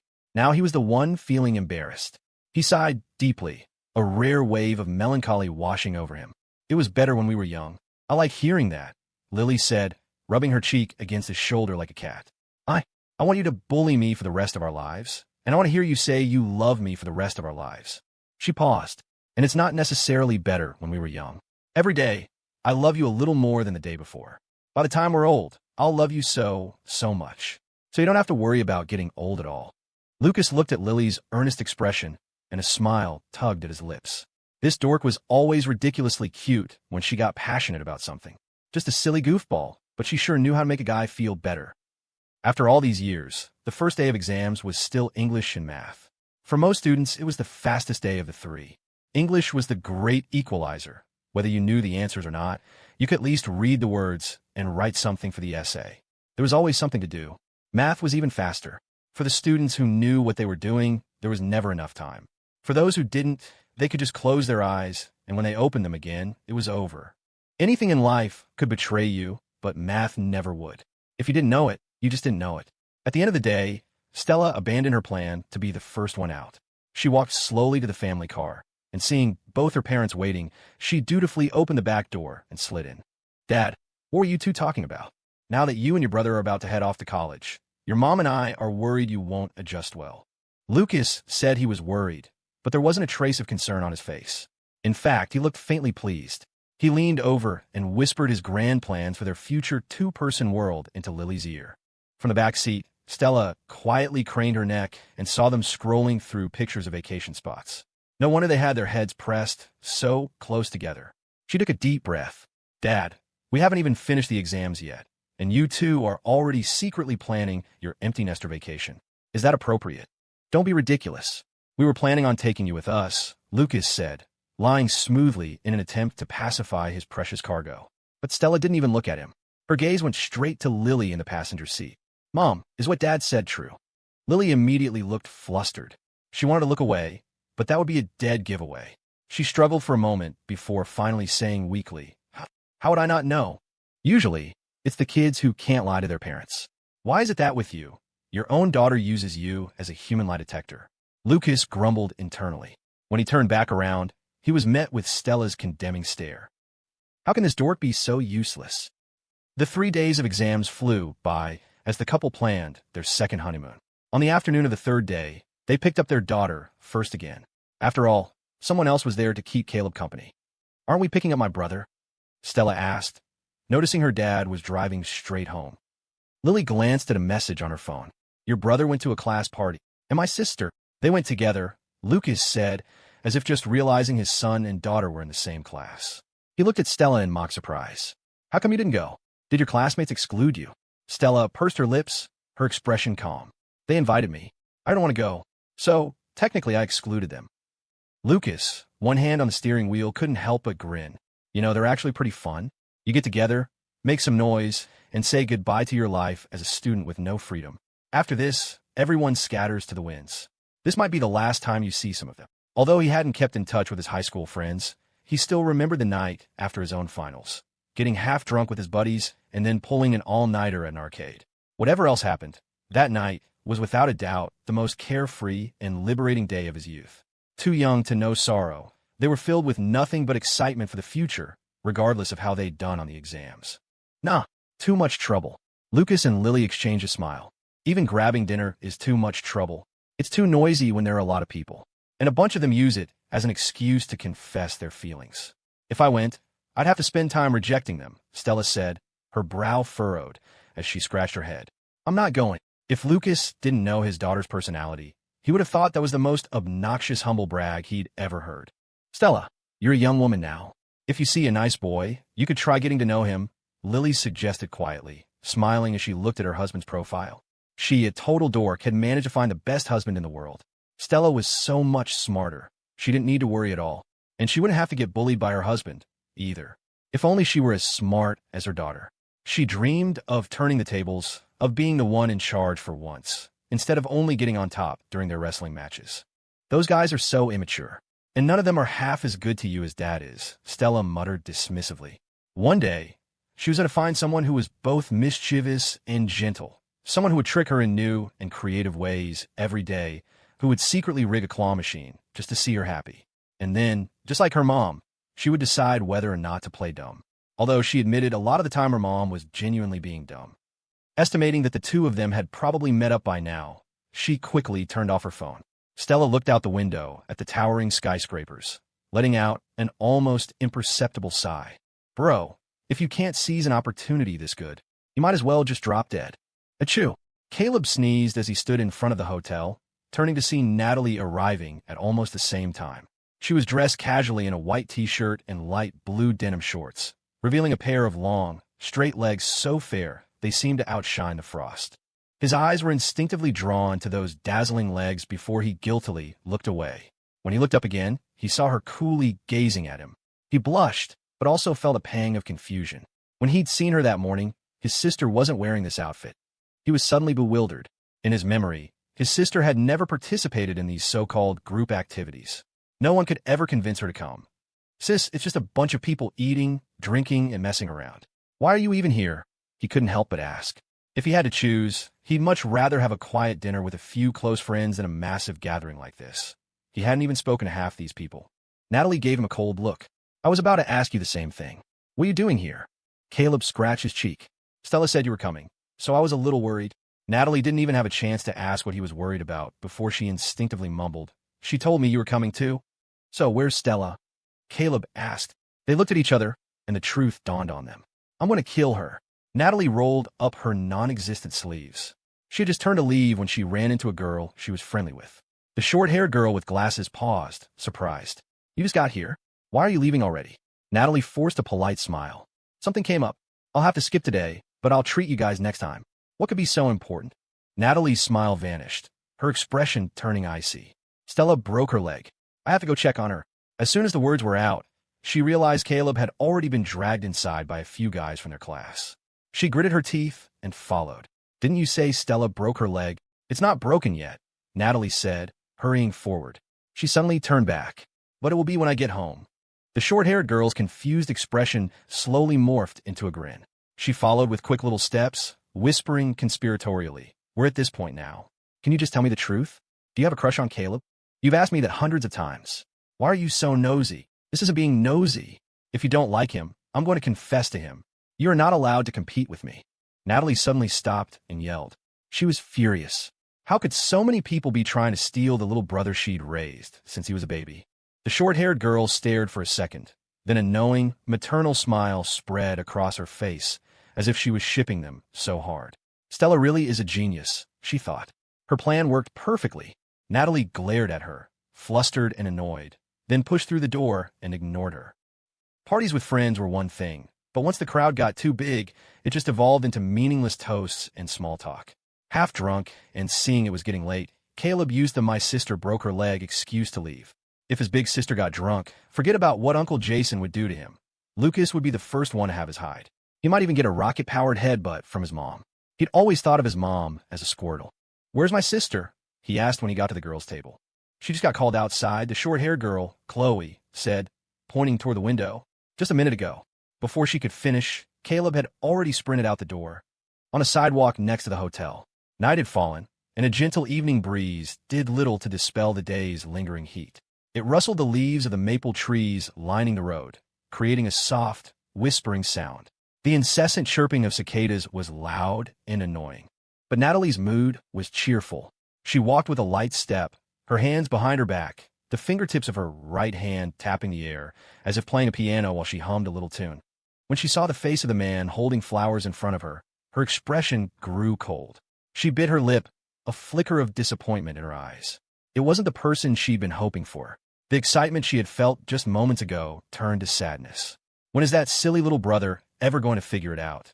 The unshed tears in her eyes glistened under the streetlight for a moment before vanishing. How did you know I was here? Natalie asked, her voice cold as she looked at the boy in front of her. He had slightly curly hair and delicate features. She'd met him at a piano competition a few years ago. He was her age, but didn't even go to the same school. This wasn't the first time he'd tried to confess his feelings. Honestly, it was incredibly annoying. If it weren't for her age, she would have resorted to violence long ago. There were always these unstable people who developed a bizarre sense of possessiveness over a girl they weren't even dating. He was one of them.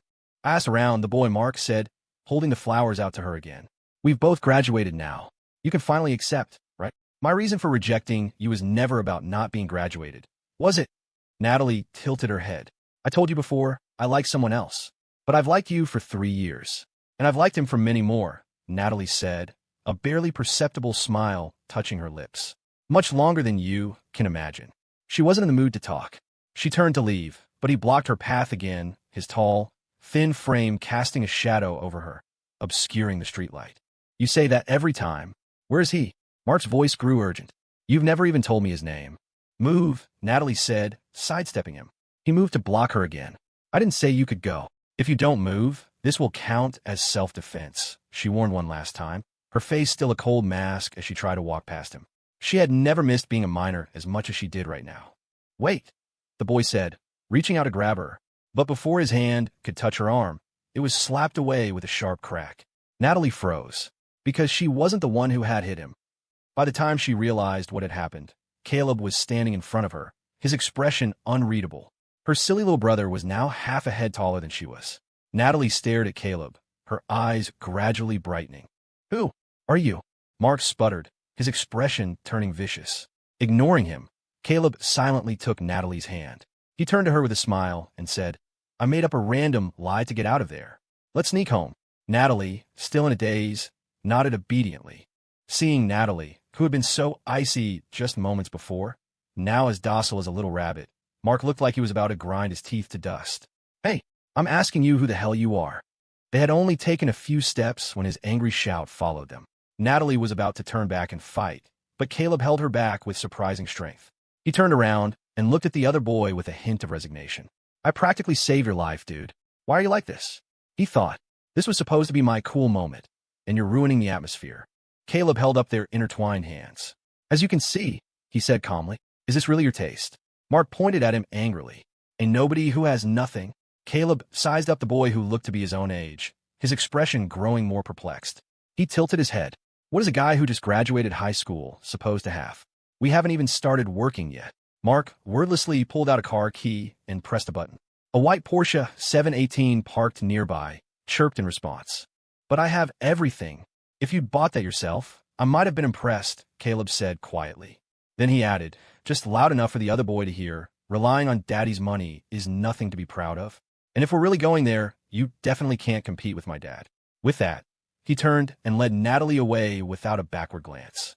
The early summer night was already getting muggy. They walked in silence along the sidewalk for what felt like a long time. At some point, their lightly held hands had quietly become an interlocked clasp of fingers. Along the way, Caleb tried to pretend he'd just forgotten they were still holding hands, secretly cherishing the feeling. It was like a dream. He was already nervous, and now he was doing something sneaky, taking advantage of her.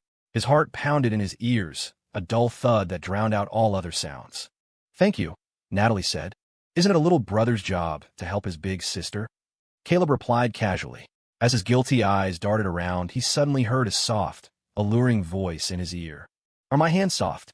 The voice, mixed with her warm breath, tickled his ear, sending a shiver down his spine. Flustered, he turned his head and saw Natalie lowering herself from her tiptoes, a faint smile on her face as she watched him. Haven't you held them long enough? I forgot, Caleb said, mortified. He tried to pull his hand away, but it was held fast. His sister wasn't letting go. Why are you so nervous? We used to hold hands like this all the time when we were little, didn't we? Seeing him refuse to speak, she leaned in closer, intrigued. You said it yourself. When we were little, Caleb mumbled, his voice quieter than a mosquito's. All of his earlier assertiveness had vanished. What does that matter? It's perfectly normal for a big sister and little brother to hold hands. Unless you have other intentions. I don't. Caleb shot back, his hand instinctively tightening around hers, as if to prove his point. In the taxi on the way back, Caleb stared silently out the window. He quietly clenched and unclenched his right hand, a strange feeling of emptiness washing over him. The night was exceptionally quiet. The streets flickered with neon lights. A barbecue vendor, his face shiny with grease, fanned smoke away from his charcoal grill. The air was thick with the scent of summer. The concept of youth had always been vague, but in a way, his true youth had officially ended today, spent entirely in the company of his sister and his twin. His entire life flashed before his eyes, but he still couldn't pinpoint the exact moment his brotherly affection had turned into something else. "How much did you drink?" Natalie asked suddenly. "Not much. I didn't trust anyone else to take you home." Natalie smiled drowsily. "Good. You've saved your own legs." They sat in silence for a moment. Just as Caleb was about to speak, the girl beside him rested her head on his shoulder. He jumped. When he finally mustered the courage to look over, he saw that her eyes were closed, her body rising and falling gently with each breath. She seemed to have fallen asleep. A few strands of her long hair fell across his chest, while others, along with her warm breath, tickled his neck. He could faintly smell her unique, pleasant scent, distinct from the alcohol. "Sir, could you please drive a little slower?" Caleb heard himself say, as if possessed. Their houses were close, so Caleb got out at the entrance to the gated community as well. Natalie walked ahead quickly, her hands behind her back. Feeling guilty, he followed silently behind. Under a streetlight, she suddenly turned and faced him, her gaze unwavering. Caleb instinctively looked away, then slowly met her eyes. After a long moment, she pursed her lips and began to speak. "So, are you ever going to, what is it?" Caleb asked, tilting his head. "Nothing." Natalie looked at him for a second longer, swallowing the words she wanted to say. She gave him a small smile. This is far enough. Only now did she realize she wasn't as carefree as she'd imagined. She didn't have the courage to confess and risk losing him as a friend if he rejected her. "It's just a few more steps," Caleb said. "Your uncle might still be awake." Caleb fell silent. Natalie gave him a little wave and turned to leave. He watched until her figure disappeared from sight, then finally unclenched his fist. Every time he tried to work up the courage to confess, a mountain of questions crushed him. What if she was only this nice to him because they grew up together, and she really did just see him as a little brother? After all, she'd been this good to him long before he even knew what a crush was. And what if he still couldn't match her scores? Was he really going to watch her fight tooth and nail with her parents, just so she could go to a lesser school for his sake? After what felt like an eternity, the boy standing frozen like a statue let out a bitter, self-deprecating laugh and sighed with a sense of loss. He tiptoed into his house. Seeing that it was pitch black, he felt a small wave of relief. It was after 11, the latest he'd ever been out. Thankfully, his parents were already asleep. Tomorrow, he could just pretend he'd forgotten what time he got home. Just as he was about to slip into his bedroom, a quiet voice came from the couch. "Just getting in." "Dad, what are you doing here?" He jumped, staring at Lucas as if he'd seen a ghost. "It's so late. Why aren't you asleep?" "You think I'm not asleep because I want to be?" Lucas thought, but he just lied casually. "Your mom kicked me out to the couch. This punk gets home this late and has the nerve to ask him why he's still up." Damn it, his fists were clenched. No wonder they say raising a son is like spinning a top. "My friend got drunk and then—" Caleb started to explain, wringing his hands. "Save it. Every excuse you're thinking of right now, your dad used back in the day." "Oh." Late at night, Caleb lay in bed, his eyes wide open. He couldn't sleep. The scene of their parting kept replaying in his mind. He was sure he'd seen tears glistening in Natalie's eyes under the streetlight.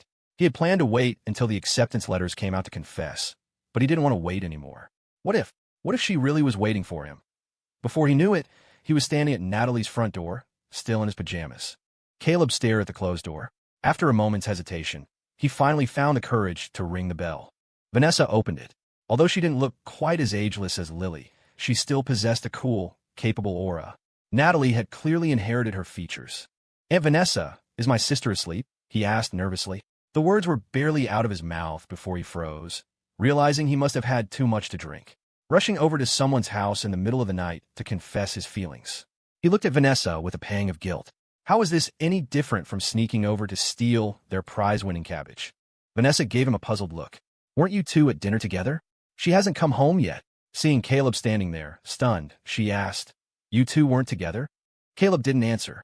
He turned and sprinted away, only to double back a moment later, panting, "Aunt Vanessa, can you give me a piece of paper?" Vanessa just stared. After they had parted ways, Natalie hadn't gone home. She was sitting on a swing set in the Bayside Towers garden, gazing up at the night sky. She was too tall now for this kind of swing. She could only push herself back and forth gently with her feet. This was the same place she'd run away to the first time, though that attempt had failed when her uncle had found her and carried her home. Since then, whenever she felt overwhelmed, she would come here to look at the stars and feel small and alone. Occasionally, her uncle or her little brother would come find her. "Sis, I don't think there are any stars out tonight." A boy's voice broke the silence. Natalie looked up and saw her silly little brother standing in front of her, a gentle smile on his face. "Aren't you a little old to be running away from home?" Natalie couldn't help but give him a light kick, then turned her face away, mumbling, "I didn't run away." She was trying hard not to smile. She hadn't realized she'd become so easy to cheer up. Caleb's smile only grew wider, as if he was proud of himself for finding her. "What are you doing here?" Seeing that he was in his pajamas, she finally had to ask. "I came to find you." Natalie felt like he had just stated the obvious, but before she could ask anything else, her silly brother turned his back to her and fell silent. The atmosphere was quiet again, with only the soft chirping of crickets filling the air. "Do you like someone?" she finally asked after a long time, her voice small and soft. She felt like she'd dropped enough hints, but her silly brother had given her almost no response. Maybe it really wasn't her. As long as he was happy, that was all that mattered. "Yeah, I do," Caleb said with a slight nod. He was still facing away from her, fiddling with something, occasionally clicking his tongue and scratching his head in frustration. Even though she had prepared herself for this, Natalie still froze. Tears welled up in her eyes, threatening to spill over. She wiped them away and stood up, shouting, "I don't care who you like. If you don't get together with me, I'll beat you up." "Why? No matter how long those other girls have liked you, it can't be longer than me. No matter how much they like you, it can't be half as much as I do." Natalie couldn't understand it. Caleb had been by her side since he could remember. This silly little brother might be a bit dense, but he had always known to keep her company when she was sad, to give her stars. He would use all his allowance to buy her snacks. He'd work for half a semester just to take her, who rarely got to go out, to an amusement park. She wasn't going to give him up to some other girl. She just wasn't. Wait, I'm almost done. "Caleb, haven't I been good enough to you?" Natalie's voice was laced with tears. "Why are you bullying me like this?" She could never really hit him over something like this. This was her begging, pushed to her absolute limit. A moment later, Natalie wiped her eyes, her expression calm again. She took a deep breath and gave a small, bitter smile. "How about you just pretend I didn't say any of that? We can still—" She was cut off mid-sentence. The boy in front of her had just dropped to one knee. Caleb looked at the object in his palm, a pitiful excuse for a paper rose, and grimaced. Why hadn't he paid more attention when his dad taught him how to fold these? It was too late for regrets now. He gave an awkward smile, looked up at her tear-filled eyes, and said earnestly, "Sis, I like you. I've liked you ever since I first understood what liking someone even meant." He nervously took her hand. "I grew up with you, and I want to grow old with you." Natalie was silent for a long time. Then she reached out and pulled him up from his kneeling position. Without her noticing, her silly little brother had gotten taller than her. He was no longer the little pipsqueak who needed her to fight his battles. Caleb looked at Natalie's blank expression, his own eyes filling with confusion. "Sis, why didn't you answer?" Before he could finish, she leaned in and pressed her lips to his. The early summer night was muggy and restless. Just past midnight, the surrounding streetlights winked out on schedule, plunging the garden into darkness. By the swings, two dark figures held each other tighter and tighter. Feeling Caleb's racing heart and ragged breathing, Natalie couldn't help but smile to herself. This silly little brother was probably still in shock that his first kiss was over so quickly. But she knew it didn't count. For two childhood sweethearts like them, this wasn't the first time for holding hands or kissing. She couldn't remember the name of the anime anymore, only that it was a summer afternoon. She remembered the curtains fluttering in the breeze, the lights spilling into the living room, the sound of Dottie meowing contentedly as the two of them, watching the screen, clumsily mimicked what they saw. Her heart had been given away a long time ago. This silly little brother had only just remembered to cash in his prize. After a long time, they slowly pulled apart. Seeing a droplet fall to the ground at her feet, she looked up, only then realizing it was her own tear. "Sis, this is the first time I've ever seen you cry." Caleb reached out to wipe her tears. "Shut up. Forget this ever happened, or I'll kill you," Natalie said. Just then, her phone rang. She looked at the screen. It was Jason. Feeling a pang of guilt, as if she'd done something wrong, she didn't answer. She just stroked Caleb's cheek and waved. "I'm heading back." The next morning, Lily sat at the counter of the coffee shop, watching a video on her tablet, her hand covering her smiling mouth. Last night, Emma had just meant to get Stella drunk enough to find out her alcohol tolerance, so she'd know her limits in the future. But they'd both gotten tipsy and nearly swore a blood oath of sisterhood, almost giving Lucas an aneurysm. Sensing two people standing in front of her, she looked up, the smile still on her face. Natalie had never looked so flustered. She shot Caleb a glare, then turned to Lily. Aunt Lily. Caleb's smile was even wider than hers. Mom, this is your daughter-in-law. Crash. The tablet hit the floor. Lily didn't say a word. She scrambled to pick it up and saw the screen was a spiderweb of cracks. Mom, why are you crying? Caleb asked, confused. Lily stared at the dark screen, her lips trembling. She fought back tears. I'm just so happy, so happy. Just then, Lucas emerged from the bedroom, rubbing his forehead. He was still feeling the effects of last night's drinking session. He'd bailed early, thank God. It was bad enough he couldn't outdrink his sister, but he couldn't even outdrink his own daughter. Utterly humiliating. Some people were just born with a high tolerance. He shambled to the dining table like a zombie. As always, Lily had left breakfast for him. A bowl of duck blood and vermicelli soup, but with very little duck blood. He liked the soup, but wasn't a huge fan of the blood itself. So this had become their family special version. Next to it was a thermos. He opened it. Just as he'd expected, it was half full of warm honey water. A faint smile touched Lucas's lips. Lily seemed determined to spoil him rotten. She had so many of these little habits, things he had started to take for granted over the years. He had no idea how she kept it up for so long. He ate while scrolling through his phone and saw a new post from William Montgomery. It was a video of him skiing down a steep slope. A beautiful woman in the frame smiled and gave a peace sign. Even bundled up in ski gear, he could tell it was his daughter, Scarlett. Lucas couldn't resist leaving a comment. You two are a combined century old. Still doing such extreme sports? William replied quickly and amiably. Huh, it's actually a lot of fun. Thumbs underscore up. JPG Scarlett's reply was different. Screw you. I'm still 18.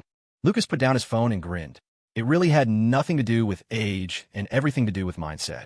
Some people were still streaming video games in their 80s, while others still young. He looked over at his daughter.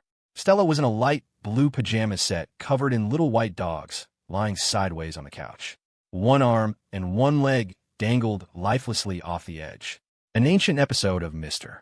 Bean was playing on the TV. It was probably a bad thing to say, but he felt like Stella currently resembled a corpse. What a waste of the good looks Lily had given her. He watched for a moment before looking away. He heard Stella say in a deliberately sweet voice, Dad, I want some watermelon. Cut it yourself. For some reason, ever since the exams ended, he found himself getting more and more annoyed with his two little third wheels. Lucas assumed Stella would get up and do it herself, but she just went back to not eating. He thought about it. Lying around like a corpse all day probably wasn't healthy. He sat down next to her and finally said what every parent says at this time of year. Why don't you go get your driver's license? Stella considered it for a moment, then slowly shook her head. Nah, too much trouble. I'll buy you a car. Anything on the market, you pick. Lucas continued to tempt her. Think how great it would be. You can go wherever you want, whenever you want. You'll never have to stand shivering in the rain, hoping your Uber driver shows up. He conveniently left out how hard it was to find parking. Robert had used the same trick on him, conveniently forgetting to mention that sometimes the time it took to find a parking spot was longer than a round-trip taxi ride. And if you were unlucky enough to get a ticket, you'd want to die. Can't you just pick me up? Stella sat up and scooted closer to him, blinking her big, lovely eyes. That's an option, Lucas said, then put on a troubled expression, glancing at his daughter. But sometimes Daddy is very busy. What should we do then? Make my brother get his license, Stella replied, without missing a beat. He can be my driver from now on. Good idea. The father-daughter duo quickly plotted out Caleb's future. After a moment, Lucas asked, I forgot to ask, how did you do on your score estimates? I think I did a little better than usual, Stella said thoughtfully. Dad, if I get into an Ivy League school but don't go, would you kill me? No, Lucas said seriously, getting up to cut some watermelon for his daughter. Watching him walk to the kitchen, Stella's eyes drooped, and she let out a disappointed sigh. Lucas soon returned with a plate of watermelon. Is there anywhere you want to go? He asked. Maybe you should take a trip. Stella pouted. It was obvious her dad wasn't even trying to hide it anymore. His mind was completely consumed with plans for a second honeymoon with her mom. She held up 3 fingers. June, July, August. You can't even wait 3 months? My brother and I were in an accident, weren't we? Actually, yes. Dad, I've got plenty of data. Tell me everything. Lucas was stumped.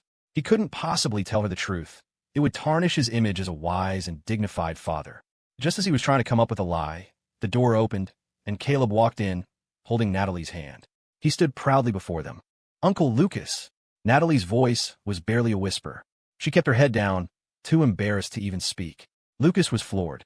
He never thought he'd see this girl, who was usually so cool and completely unattainable to boys her age, acting as meek as a little bride.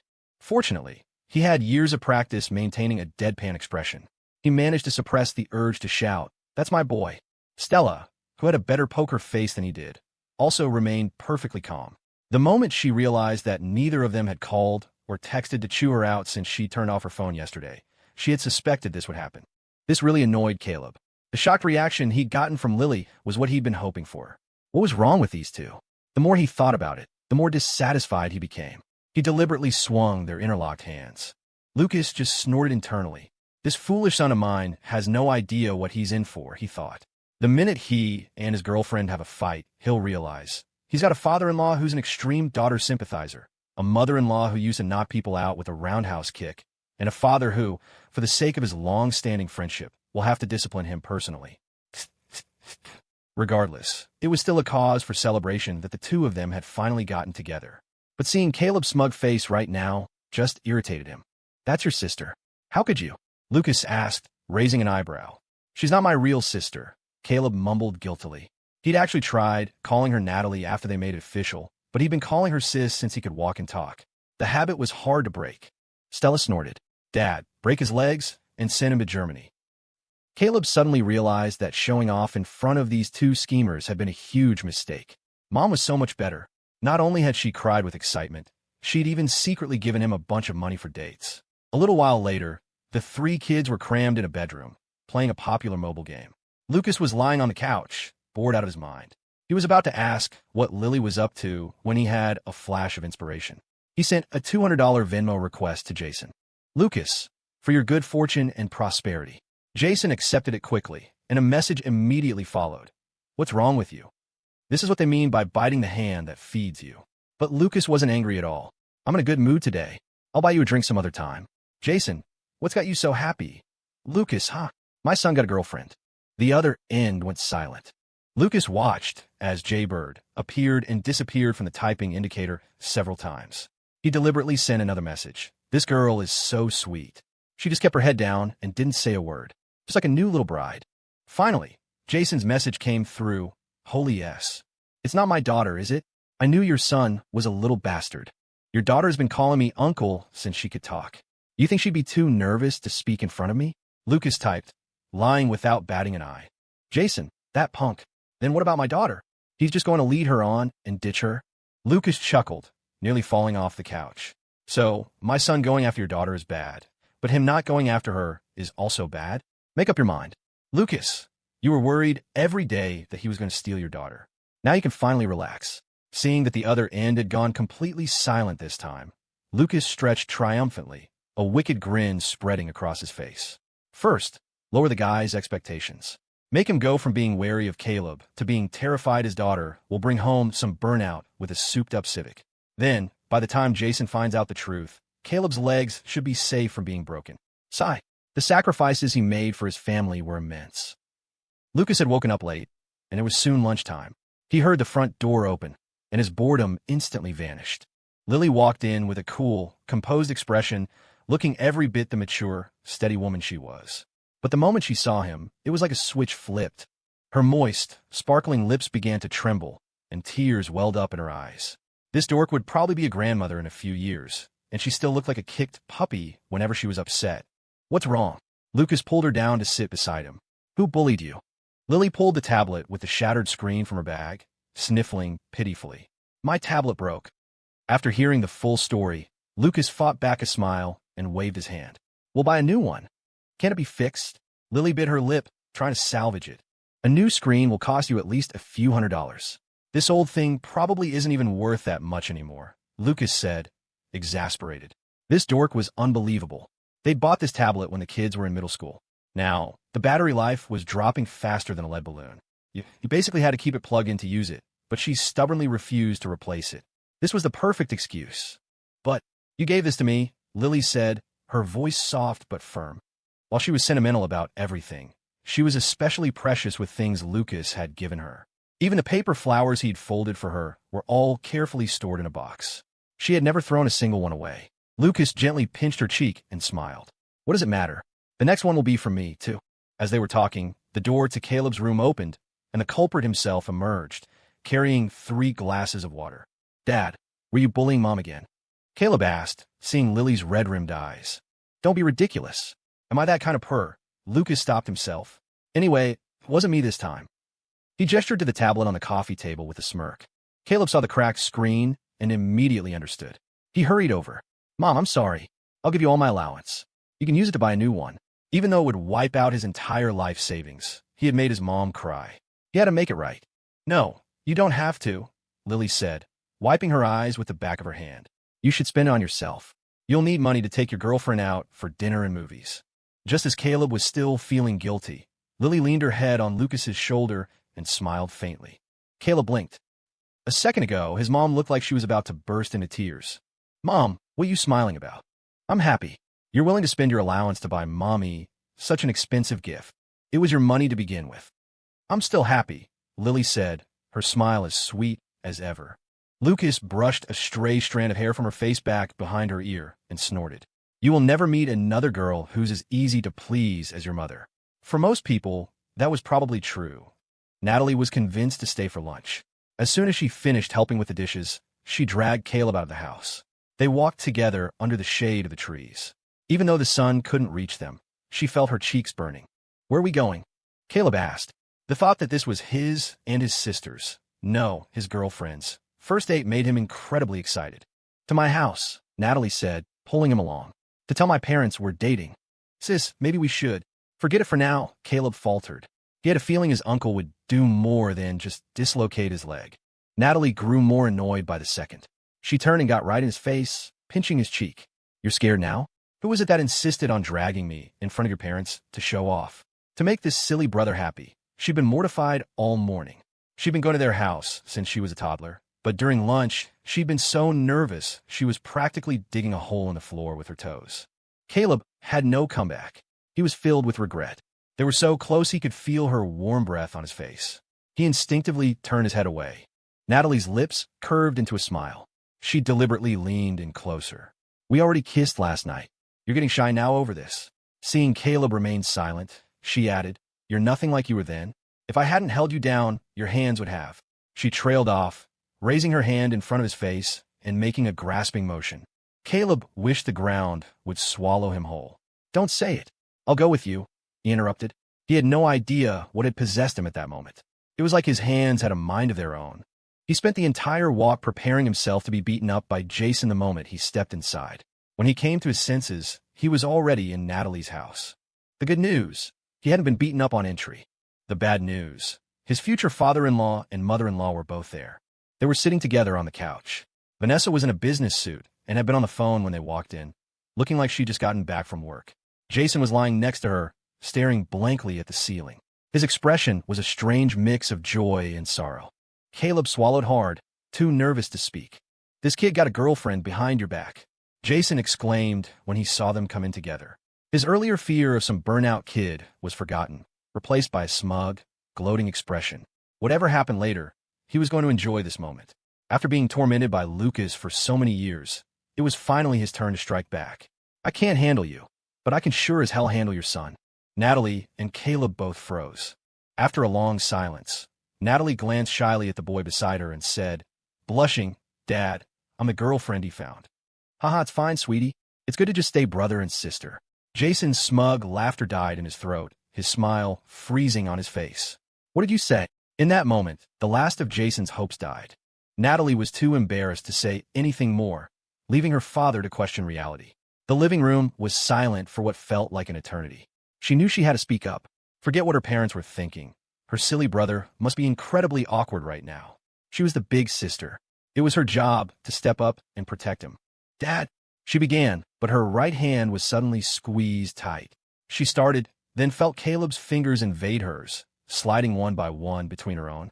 It was a forward, almost demanding gesture, tangling their hands together. She glanced over. Caleb no longer looked nervous. He was looking steadily at her parents, his gaze firm, just like when he confessed to her. Once again, she thought her silly brother was actually incredibly handsome. But also, how are you so bold? We're right in front of my parents. Natalie struggled for a second, then gave up. Hearing the pounding of her own heart, she felt her cheeks flush and quickly lowered her head, hoping her parents wouldn't notice. Uncle Jason, Aunt Vanessa, Caleb said softly. I'll be good to my sister for the rest of my life." Vanessa, who had been on the phone, quietly put it back in her pocket. Her expression was calm, and she simply smiled and nodded as if she had expected this all along. "Sounds like a marriage proposal." "Come on, you two, sit next to me," Vanessa said with a small laugh, patting the empty space beside her. She was a woman who valued personal excellence. She was strict with her daughter, yes, but she didn't care what kind of boy Natalie liked. As long as you yourself were outstanding, many of the problems and anxieties in a relationship would resolve themselves. Your partner just needed to have a compatible personality and be someone you truly liked. Many people never realize that you don't pursue a partner, you attract one. Most importantly, marriage was a practical matter. At its core, it was about two families. She'd always thought the boy took after Lily, with a genuinely good personality. And when she considered his family, Caleb seemed like an even better match. The more she looked at him, the more pleased she was. Jason was a different story. It had nothing to do with Caleb's character. He was simply equally hostile to every boy who came near his daughter. Seeing them hold hands right in front of him only made him angrier. Didn't Lucas say it wasn't his daughter? Damn it, that man is a bastard. After a moment, he couldn't help but mutter, "Sweetie, you must be really desperate. How can you say that about your own daughter? And you're insulting Caleb, too." "Ow, I'm sorry. I was just making a joke." The more Vanessa thought about it, the angrier she got. She ignored Jason's wails and pinched the soft flesh on his side several more times before letting go. Jason's dignity as a father-in-law was instantly obliterated. The two young people sitting beside them were trying desperately not to laugh, especially Caleb. He had a feeling that if he laughed now, his uncle would hold a grudge against him for the rest of his life. Did little Caleb steal your money or something? Vanessa shot Jason one last glare. Jason felt incredibly wronged. This little punk might as well have stolen my money, he thought. He's here to steal my daughter. Wait a minute. Natalie was his only child. This kid isn't just stealing my daughter, he's stealing my daughter and my money. After the initial chaos, the victim's emotions finally stabilized. The first time I met my father-in-law, the old man split a brick in half with his bare hands right in front of me, and I didn't even flinch. "You need to work on your composure," Jason said, sipping his tea and bragging to Caleb. Caleb nodded obediently. "Dad, I think you're the only one in our family who can't split a brick with his bare hands." Natalie couldn't help but interject. "This is why I don't like talking to you people. I'm going fishing with my in-law." Jason stormed over to the coat rack to pick out a jacket. "When did he become your in-law?" Vanessa asked, confused. She couldn't figure out how his brain worked. A minute ago, he was giving the boy the evil eye, and now he was calling Lucas his in-law. "This kid has held my daughter's hand. If he dares to be irresponsible in the future, I'll sink him in Puget Sound," Jason said through gritted teeth. He threw open the door and walked out into the blazing sun. The door slammed shut. Caleb and Natalie instinctively thought of last night and exchanged a guilty look. Vanessa snorted, then looked at the two kids sitting beside her and couldn't help but laugh. "What are you laughing at?" Natalie asked. Vanessa took out her phone again and waved them over. They leaned in and saw a video of a 1-year-old girl at her first grab ceremony, clinging to a baby boy and refusing to let go. Caleb's eyes twitched. He knew exactly who those two kids were. Judging by the camera angle, his dad had recorded this, but he'd never seen it before. That was very wrong. Knowing his dad, there was no way he would have held on to such powerful blackmail material for this long without using it to mock him. After careful consideration, he reasonably suspected that Lucas was planning something big. He was probably going to display it on the big screen at his wedding. "Sweetie, other kids grab things that represent their future or career. You went and grabbed a husband," Vanessa said, laughing. Natalie's heart skipped a beat. "Mom, we just got together. What are you talking about, husband?" She wanted to die. Why was it that when she went to her uncle's house, she was the one cringing, and now that she was back in her own house, she was still the one being mortified? Late that night, Lucas was lying in bed, still chuckling at the memory of Jason's sour face during their fishing trip. The guy actually liked Caleb. He was just stubborn. His son had really made him proud. Before, his only flaw was his grades, but he'd worked his tail off senior year and caught up. Now, Jason couldn't find a single thing to complain about. Lily came in, toweling her hair dry. Seeing him lying there laughing to himself, she smiled with fond exasperation. "You're terrible. Be careful. Karma might come back around. We have a daughter, too, you know." Lucas just snorted. "Stella's standards and taste are much higher than mine. She probably wouldn't be satisfied with anyone I approve of. I'm not worried about her at all." He turned his head and met Lily's eyes. She had just gotten out of the shower, and a few drops of water glistened on her fair, beautiful collarbones. She was wearing a white baby doll nightgown with lace trim, the hem ending high on her thighs, revealing her long, slender legs. This sneaky frog was fighting dirty, trying to seduce an old man like him. Lily walked over to her vanity. When little Natalie was helping me with the dishes today, I realized something, she said, searching for her hairdryer. She's the same age I was when I met you. Looks like the silly wife has finally become the mother-in-law. Lily froze, then leaped onto the bed, ready to fight. But Lucas dodged her rocket headbutt and pinned her down, tickling her mercilessly. Halfway through their wrestling match, Lily seemed to remember something. She scrambled off the bed and went back to her vanity. From a drawer, she pulled out a small red box with 001 foot printed on it. I'm asleep. I'll only wake up if you put on those new black stockings, Lucas said immediately, closing his eyes. Lily puffed out her cheeks at him, then quietly slipped into her art studio and came back with a manila envelope. A moment later, Lucas noticed she had gone quiet. He curiously opened his eyes and saw her stuffing the small box into the envelope. It looked familiar. Emily had given him something just like it back in the day. What are you doing? He asked. Getting this ready for Caleb. You should have a talk with him when you have time. It's too soon. They just got together, Lucas said dismissively. Boys rarely needed that kind of talk. Finding certain resources online was practically encoded in their DNA. If he dared to cause any real trouble, he'd get his legs broken. It would most likely be a deliberate act, not a lack of knowledge. Really? But they've known each other since they were little. That shut Lucas up. After a moment, he said, Natalie's not stupid. Think about how long I had to wait to even kiss you. Lily thought that made a lot of sense. Remembering their first kiss, a sweet, happy smile spread across her face. Even now, the memory filled her with warmth. She used to wonder sometimes what would have happened if she hadn't been so scared back then. It was only later that she realized they had both been secretly anticipating that moment for a long time. It was like wine. If she hadn't pushed him away in fear when he first tried to kiss her, that kiss would have had its own fiery passion. But waiting had given it its own richness and depth. She slowly crawled over to him, a radiant smile on her face. Want to kiss me? She asked softly. I'll give you back the first kiss I pushed away. You ungrateful little dork. Are you trying to get revenge?